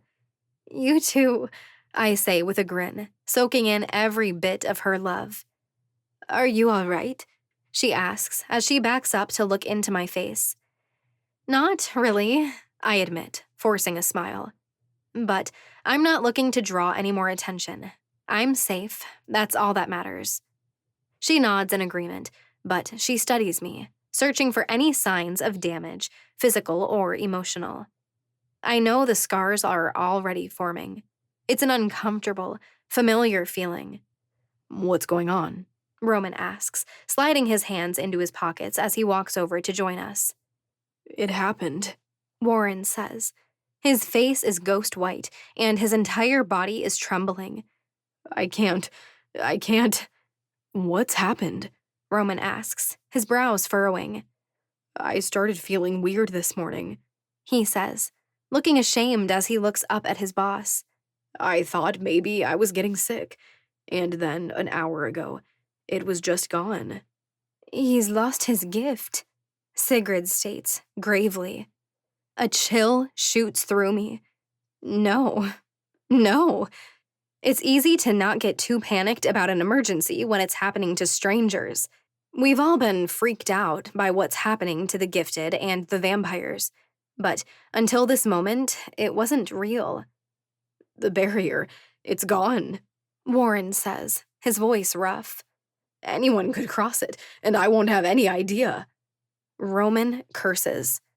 "And we still have no leads on fixing this." "No," Sigrid says, gravely.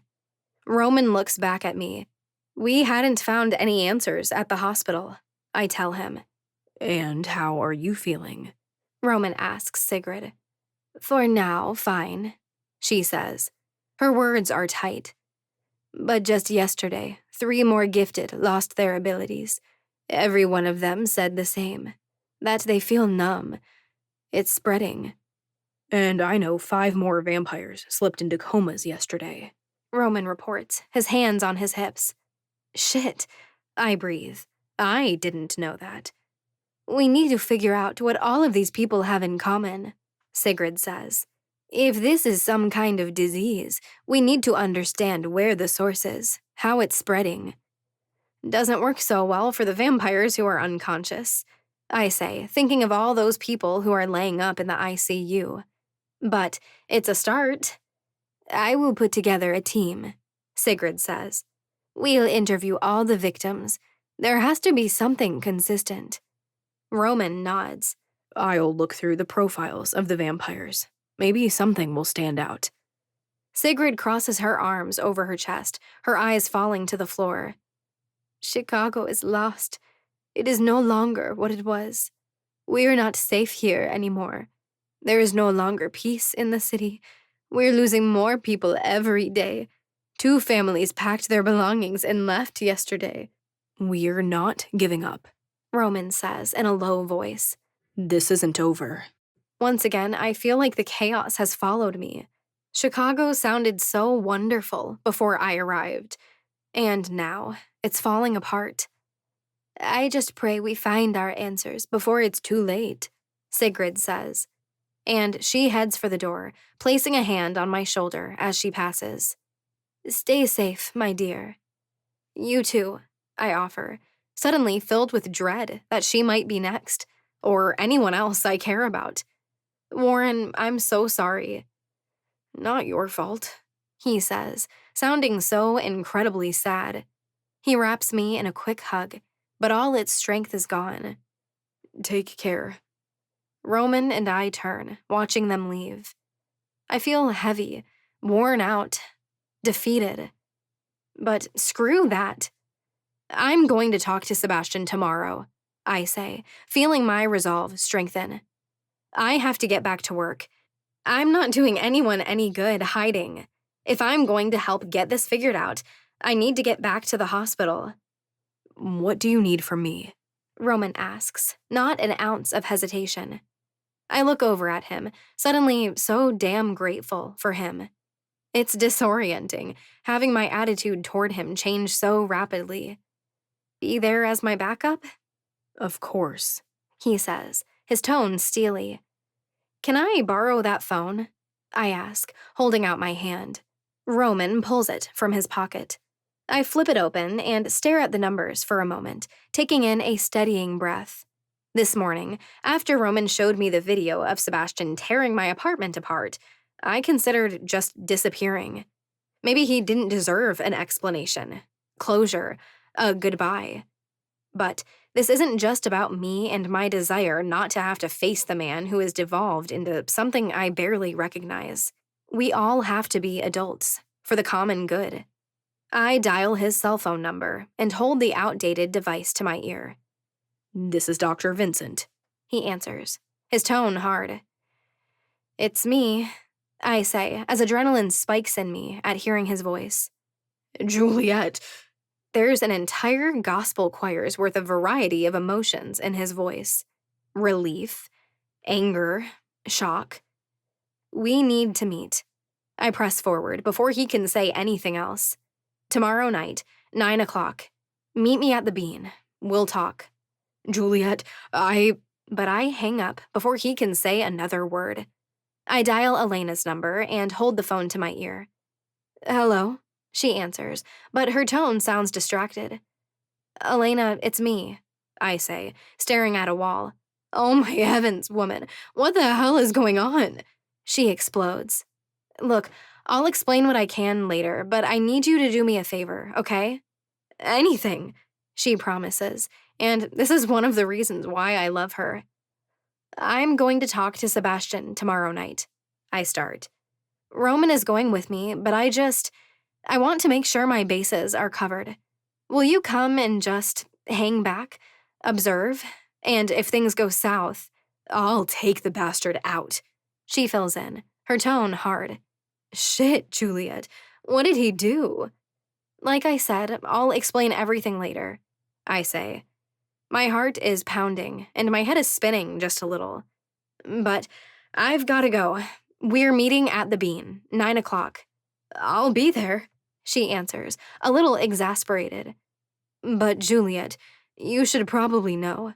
I took Tabitha to the hospital an hour ago. She's in a coma. I pinch the bridge of my nose and curse. Why does everything in the world have to fall apart at once? Can't they take turns? I'm so sorry, Elena. Yeah, she says simply, her worry and grief coming through the line. I'll be there tomorrow. And she hangs up. Chapter 13. I let out a hard, steadying breath.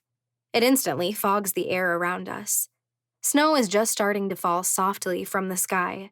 It's quiet out. No one wants to be outside right now. But I don't hesitate as I cross the street, and we hook to the right, heading down the last block. Roman walks right beside me. I didn't ask, but I know he's armed to the teeth. The tension in his shoulders could snap at a wrong breath. The look in his eyes is icy and intense. And I'm reminded why he looked so terrifying when I first met him. Roman is dangerous. He's deadly. But for the first time, I know he's on my side. I see the looming sculpture up ahead. It reflects the lights from the skyscrapers surrounding it. Its actual name is the Cloud, but the world-famous polished silver sculpture is more accurately known as the Bean. And somewhere, in the dark, I know Elena is there, watching and observing. Faster and faster, my heart starts beating when I make out his silhouette in the dark. My feet slow, just a little bit, and Roman instantly drops to my pace. You can do this. I mentally pump myself up. You have to do this. And there's no turning back when Sebastian spins around and our eyes lock. I feel myself shattering then. Because when I look at him, I still feel like I'm looking into the eyes of the only person who has ever really understood me. There's a reason I fell so hard for him. When I stare at Sebastian, I relive every dark conversation we've had, admitting the horrible things in our past.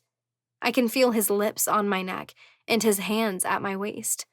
And it hurts. It hurts so damn bad. Because so much of this was perfect. And now, everything is different. What are you doing here? Sebastian snarls as his eyes slide over to Roman. Just making sure everyone behaves, Roman says coldly. This is between Juliet and me, he says, his eyes hard, filled with venom. You lost your right to privacy a while ago, don't you think, Dr. Vincent? Roman poses, his tone even, but deadly. Juliet, Sebastian says in exasperation. I asked him to be here. I cut him off before he can complain further. I know you don't like it, but you're just going to have to deal with it. I stop 6 feet in front of Sebastian, both of us directly under the polished sculpture. I stuff my hands into the pockets of my coat, and I try to sort through all of the tumbling thoughts in my head. Where have you been? He begins. There's pain in his eyes, and it hurts my heart. It makes me ache.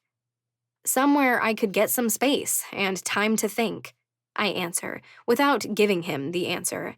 You ran away, Juliet, he says. His tone is slightly accusatory, but he's not wrong. I nod.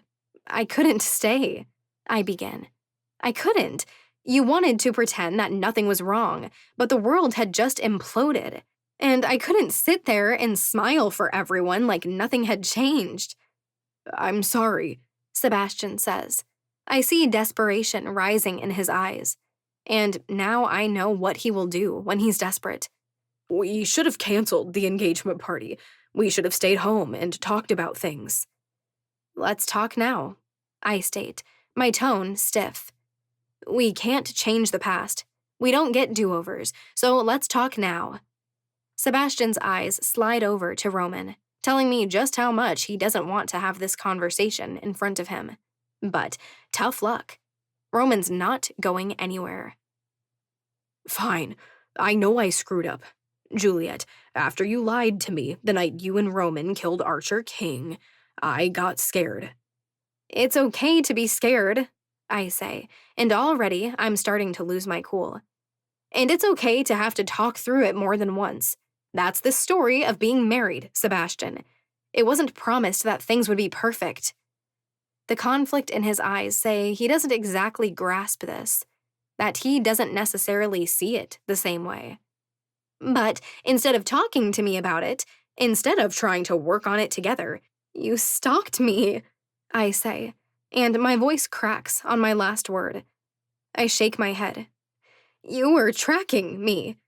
You lost your mind when I went somewhere without consulting you first. And then you paid your bodyguard to follow me at all times. There's a line, Sebastian, and you dropped a nuclear bomb on it. You know what happened to my wife, my kids, Sebastian growls, and something shifts in his eyes. It's colder, a little crueler. I spoke the truth, every word, when I said I'd do anything to protect you, Juliet. I love you. I love you with every fiber of my being. I cannot be the way you correct the past, Sebastian, I erupt. I am a person, someone in the here and now. I know you've experienced hurt. We all have. But just because you lost them doesn't mean you would have lost me. And it doesn't give you the right to take control over everything I do.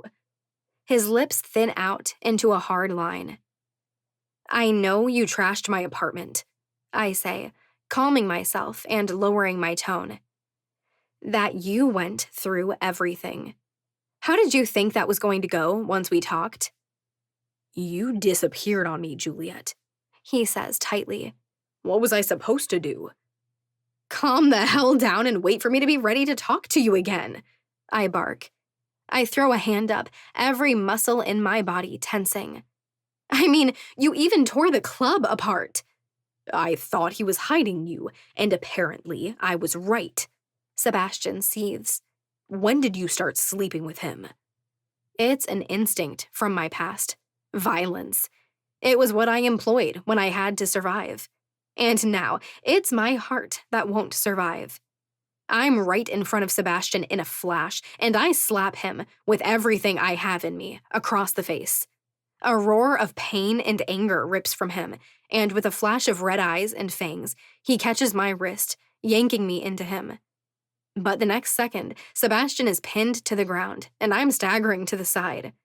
Roman kneels with one knee on Sebastian's chest. In his hand, he holds a stake pressed tightly against Sebastian's chest. His own eyes are glowing brilliantly red, black veins streaking all over his face. His fangs are bared, and an animalistic noise that's somewhere between a growl and a hiss reverberates in his chest. Touch her again, and it will be the last thing you do, Doctor, Roman says, and his voice doesn't sound like anything on this planet. I was faithful to you, Sebastian, I say, my words coming out broken. And I would have been to the end. You and I were good. But something got twisted along the way. Somewhere, something went wrong. Because this isn't love anymore. It hasn't been for a little while. There's a difference between love and possession. And you lost sight of it. Tears prick in my eyes. My throat feels too tight to breathe. I can feel it. I'm going to fall apart, and it's going to come quickly. So I step forward. I grip the finger on my left hand, and I feel my heart break. I see it in Sebastian's eyes as I pull it off. The panic, the terror, the realization that this is happening. Juliet, don't, he practically whispers. Please. You don't own me, Sebastian, I say quietly. Just as I'm about to drop the ring into his hand, Sebastian erupts. He swings his elbow to connect with Roman's jaw, knocking him to the side just enough so he can scramble to his feet. Don't say it's over, Juliet, Sebastian says as he steps toward me. There's something unhinged in his eyes. We were made to be together. We can fix this.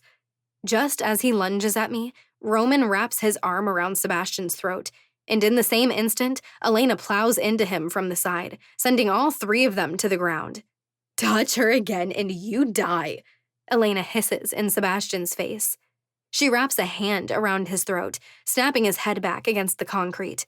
I think Roman made that very clear. Stay the hell out of this, Sebastian roars.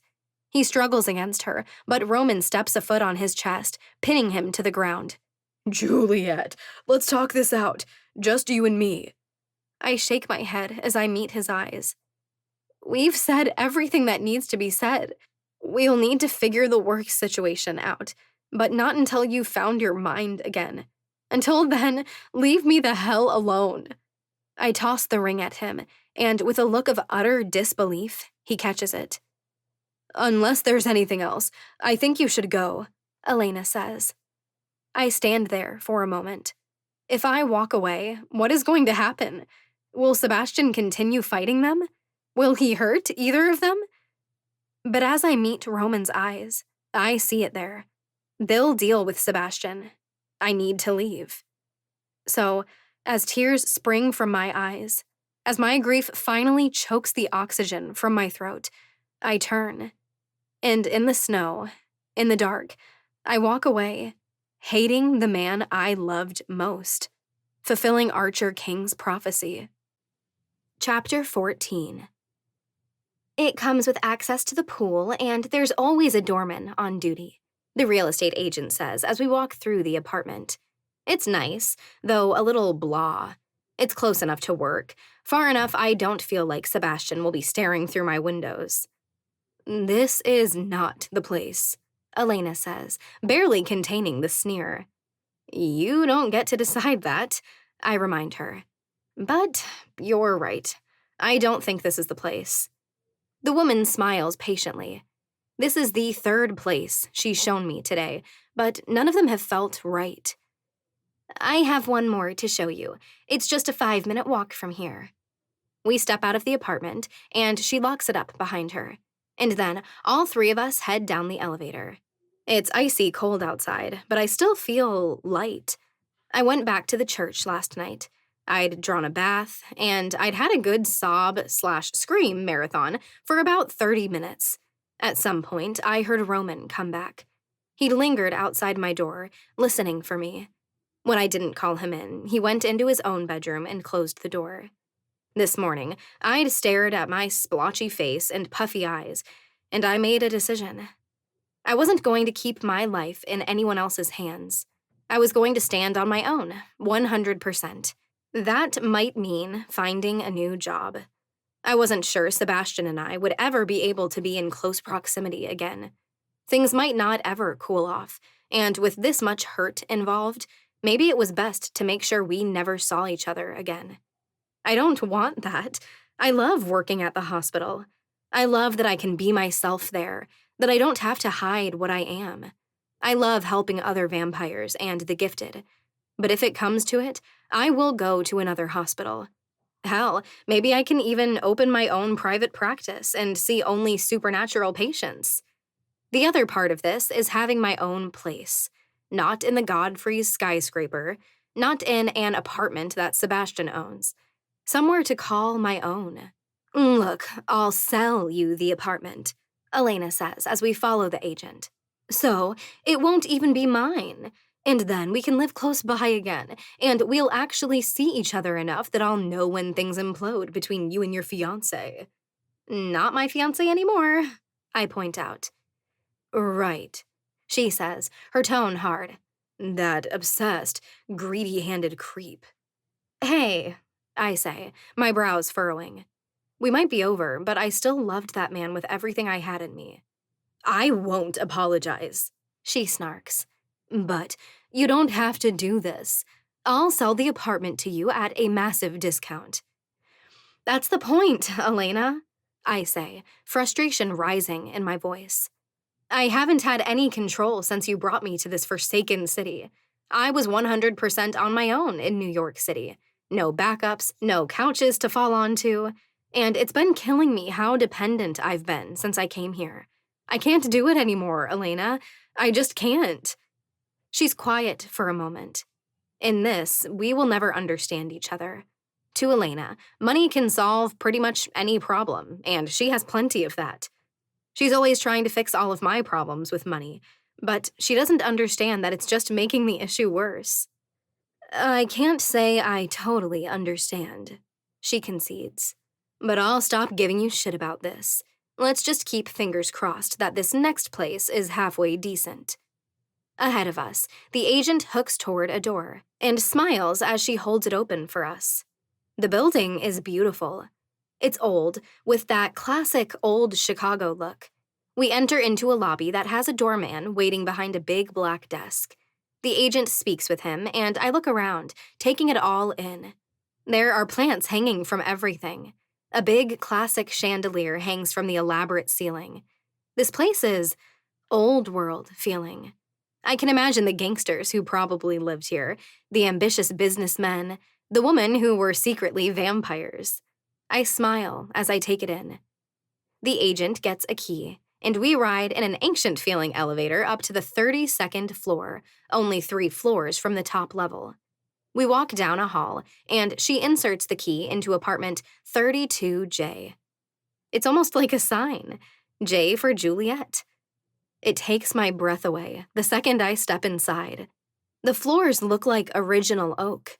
They show signs of wear, but they've been reglossed recently.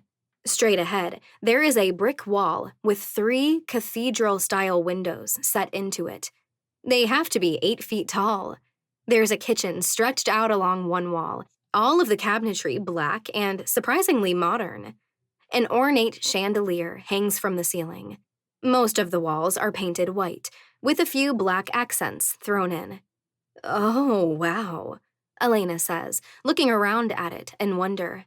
It's beautiful. It feels cozy and homey. I saved the best for last, the agent says as she turns around, a proud smile on her lips. Yes, you did, I say with my own grin. I walk further inside, already planning out furniture and decorations. I follow a hall toward a bedroom. It, too, has a brick wall and the same cathedral-style windows that stretch impossibly tall. I find an attached bathroom with a clawfoot bathtub, a shower big enough for 2 people, and a vanity big enough to contain even all of Elena's beauty products. This place is amazing, I say with a breathy laugh. And it's in my budget? It's at the top of it, the agent says as I walk through the closet. It's not huge, but it's all I need. And it won't be available for 2 more weeks. I can live with that. I don't know what it is exactly, but this apartment just screams you, Elena remarks as she takes it all in. A little rough around the edges, sturdy, elegant in its own unique way.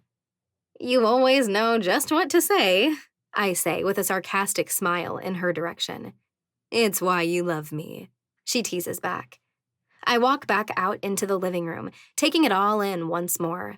I pull in a deep breath, and a feeling of peace washes through me. I'll take it, I say, feeling completely confident as I say the words. That's wonderful, the agent says. I'll draw up the paperwork. You can drop the deposit at my office tomorrow, if that works. Yeah, I confirm with a nod. And for the first time in weeks, I feel like a weight has lifted off my chest. I feel like maybe I can reclaim my life from the mess of the rubble. Life was never, ever going to be easy for me, but I can take it back as mine. You're glowing, Juliet, Elena whispers as she follows the agent toward the door. Looks good on you. I chuckle and follow them out, but I look back just once more before she locks the door. Home. This place will be home. My home. Or in 2 weeks, it will be. So for now, I spend the rest of the afternoon shopping with my best friend. We pick out furniture for my new place. We get lunch, and I finally tell her everything that's happened between me and Sebastian. I don't see Roman for the next 2 days. He's got an entire city of nearly 3 million people to keep an eye on. The crime rate in this city is ridiculous, and then you throw a bunch of vampires and gifted into the mix. Roman has plenty to keep him busy. Others come and go from the chapel, and I'm beginning to recognize faces. Ivana, the man who was with Roman when he showed me the video footage, and, of course, Jay Casper. But on a Sunday night, about 2 a.m, Roman walks into the church. It's just me right now. Everyone else is off for the weekend, or they're away for work. I'm sitting in one of the chairs at a desk, reading a book about college bullies and romance. I don't take much time to read, but I do know I'm a sucker for romance. Not sure I'm a fan of the bully genre, though. Roman is soaking wet when he walks through the doors of the church. It's been dumping hard all day, continuing into the night. And in just an hour, we're supposed to get below freezing. The city will be shut down for most of the day with the conditions like this. Whoa, did you walk from the south side here? I ask as I lay the book face down on the desk, holding my place. Just from Chicago Avenue, He says as he shrugs out of his soaked coat. He hangs it on the tree stand by the door and shakes his hair out, running his fingers through it. Jay had to borrow my car to go after somebody. It's very generous of you to just hand it off, to walk 4 blocks in a downpour, I remark. I lean back in my seat, propping my feet up on the edge of the desk, ankles crossed. He just makes a grunt of acknowledgement that I said anything. Be back in a sec. My eyes follow him, and I should look away. I feel kind of ashamed that I don't. But just before he steps back into the hall behind the chapel, Roman reaches up to the collar of his soaked shirt and pulls it up over his head. I'm granted a wide-open view of his back. It was a given that Roman would be ripped. No question on that. What I don't expect is the heavy scar that covers the space just below his left shoulder blade, running down toward the middle of his back. Exactly like he was stabbed in the back and left there to die. Nor do I expect the full sleeve of tattoos that cover his right shoulder, running down his arm toward his wrist. They stretch up his neck to the black rose inked into his skin and spill out onto his chest. He's kind of beautiful in a dangerous, dark way. Everything about Roman screams predator, mysterious, solitary. I continue staring as he disappears around the corner, toward his bedroom. My insides tighten in a mix of complex emotions. My mind twists with all of the unresolved shit going on inside of me. I lace my fingers back into my hair, leaning back in my chair, tilting my face to the ceiling as I squeeze my eyes closed. Everything okay? I startle. Roman just walked out of the room. I didn't expect him to vampire wink back into the space. I put my hands down, steadying myself in the chair. Yeah, shit, you startled me. You're pretty damn quiet, even for a vampire. He walks back into the chapel wearing a black pair of sweatpants and a heather gray t-shirt. I think it may be the first non-black thing I've ever seen him wear. Okay, it's really bizarre to see you dressed down, I say, unable to contain the chuckle that slips from my lips. I mean, you're always so Lord of the Underworld. Does that make you Persephone? He says, and I'm quite proud that I'm able to pull a smile from him. I call out loudly. Trust me, I'm no goddess of spring. Roman takes a seat at one of the desks. He laces his fingers behind his head and leans back. He seems so casual, relaxed. It's disorienting. No, I guess not, he says, his eyes lingering. And I'm not sure what the hell that means. But I can't do more heaviness right now. I found an apartment, I say, moving on. It won't be ready for another 2 weeks, though. Think you can stand to put up with me for that much longer? I can always go stay with Elena if you'd prefer. You're safer here, Roman says smoothly. Sebastian still being a controlling overlord. Oh no, I say, even as everything in me sinks with dread. Roman nods. He interrogated Mason today. Cornered him at the office. Seemed convinced you might have reached out to him. Took 4 vampires in the office to kick Sebastian out. A curse slips from my lips, and my face turns back up to the ceiling. I'm never going to be able to work at that hospital again, am I?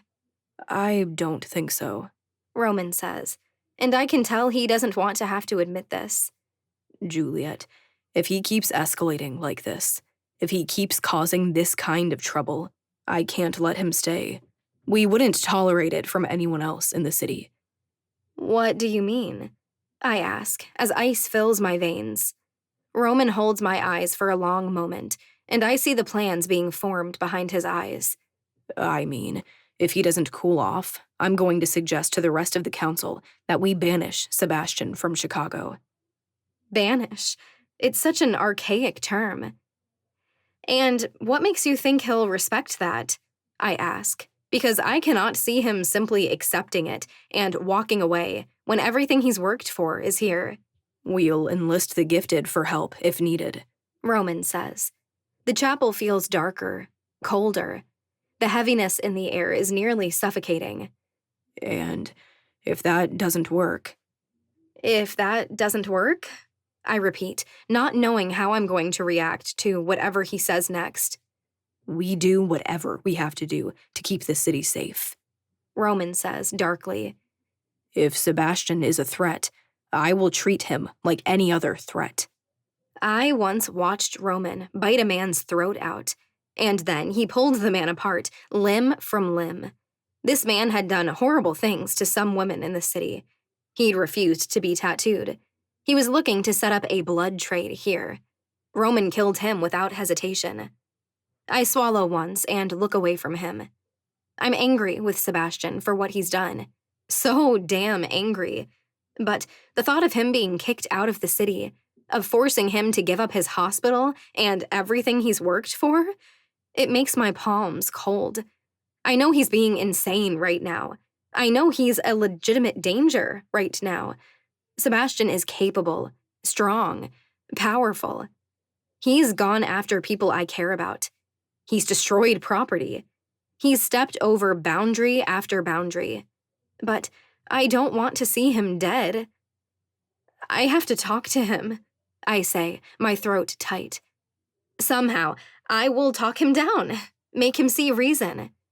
Juliet, he lost his reason over you, Roman says, as he crosses his arms over his chest. I think you're the very last person who is going to be able to talk him off the ledge right now. With everything he's done recently, I think we have to consider he's capable of taking his obsession even further. That sends a shiver down my spine. And suddenly, I remember the last secret of mine that Roman doesn't know. Would Sebastian get so desperate as to take me as his prisoner and lock me up? A few weeks ago, I would have said a resounding hell no. But why not? He has another one locked away.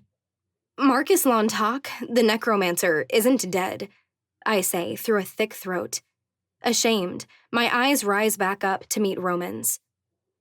Sebastian said he took Marcus from your safe house and killed him, but he didn't. Goosebumps flash across my skin as I remember how Marcus looked the last time I saw him.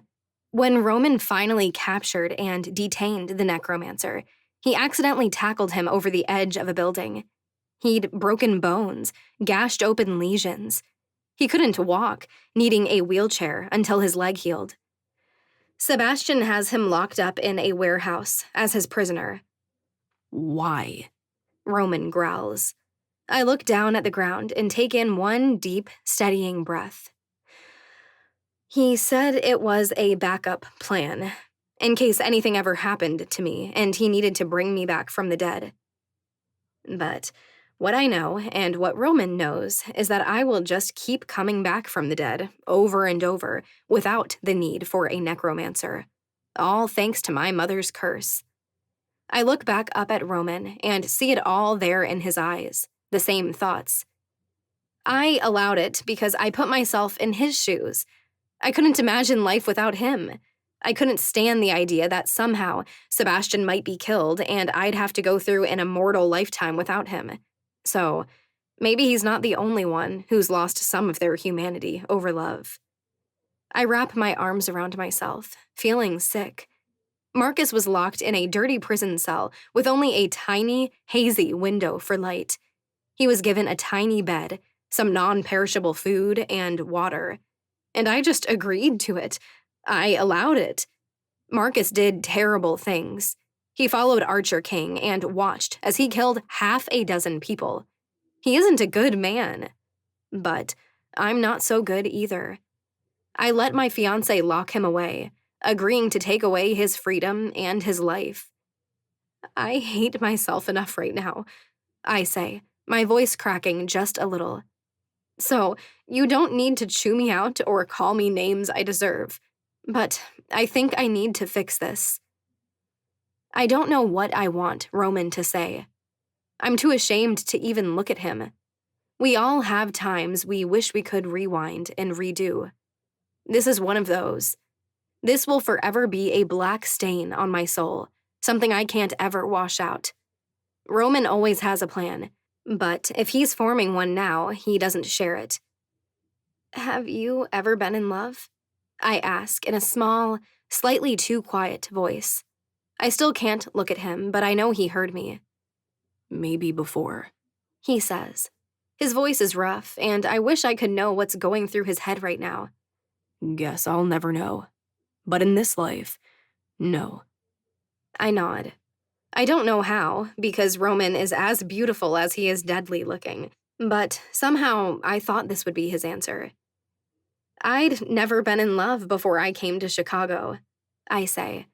I tuck my knees up to my chest, wrapping my arms around them. The first person I ever loved was Elena, but that's different. I never saw any examples of actual love growing up, you know? Anything anyone ever did for me was because they were paid to do it. So, coming here, feeling what I felt, I wipe a trail of tears that leaks down one cheek. I guess I just wasn't prepared. I didn't know what the hell I was doing. There's a beat of silence, and I feel my insides, my emotions cannibalizing each other. At least you dared to take a chance, Roman says. And with his words, I look up. His gaze is hesitant. The set of his lips is vulnerable. I've kept everyone at arm's length, never letting anyone in, because I don't know who I was before. Because I don't trust that the person who got themselves stabbed in the back and left in a landfill won't come back out. But it can be pretty damn lonely. You might have screwed parts of it up, Juliet, but at least you were daring enough to try. My heart beats a little faster as I stare at Roman. Just a few weeks ago, I would have laughed in your face if you told me I'd be having a deep conversation like this with this man. I would have said you were dreaming. But darkness and pain recognize darkness and pain. Everyone is worthy of love, Roman, I say. My insides are shaking. I'm feeling too much, feel too broken and raised over. But this I know. It took me a long time to learn that because I had to uncover the truth on my own. But everyone is worthy of love, even if we're all monsters. Monsters are real, sweetheart, and they look like everyone you've ever known. Roman said those words to me early on when I arrived in this city. It's so damn true. But so is what I just said. I startle when the door swings open and Ivana steps inside. It's an absolute nightmare out there, she says, oblivious to the heavy conversation that was just going on. Look at me. I literally walked from the parking garage to the front door. She's totally drenched. There's some hot chocolate in the cupboard, Roman says, and he seems glad to have the weight of our conversation broken. You get changed. I'll make it. Want some? He asks as he stands, looking down at me.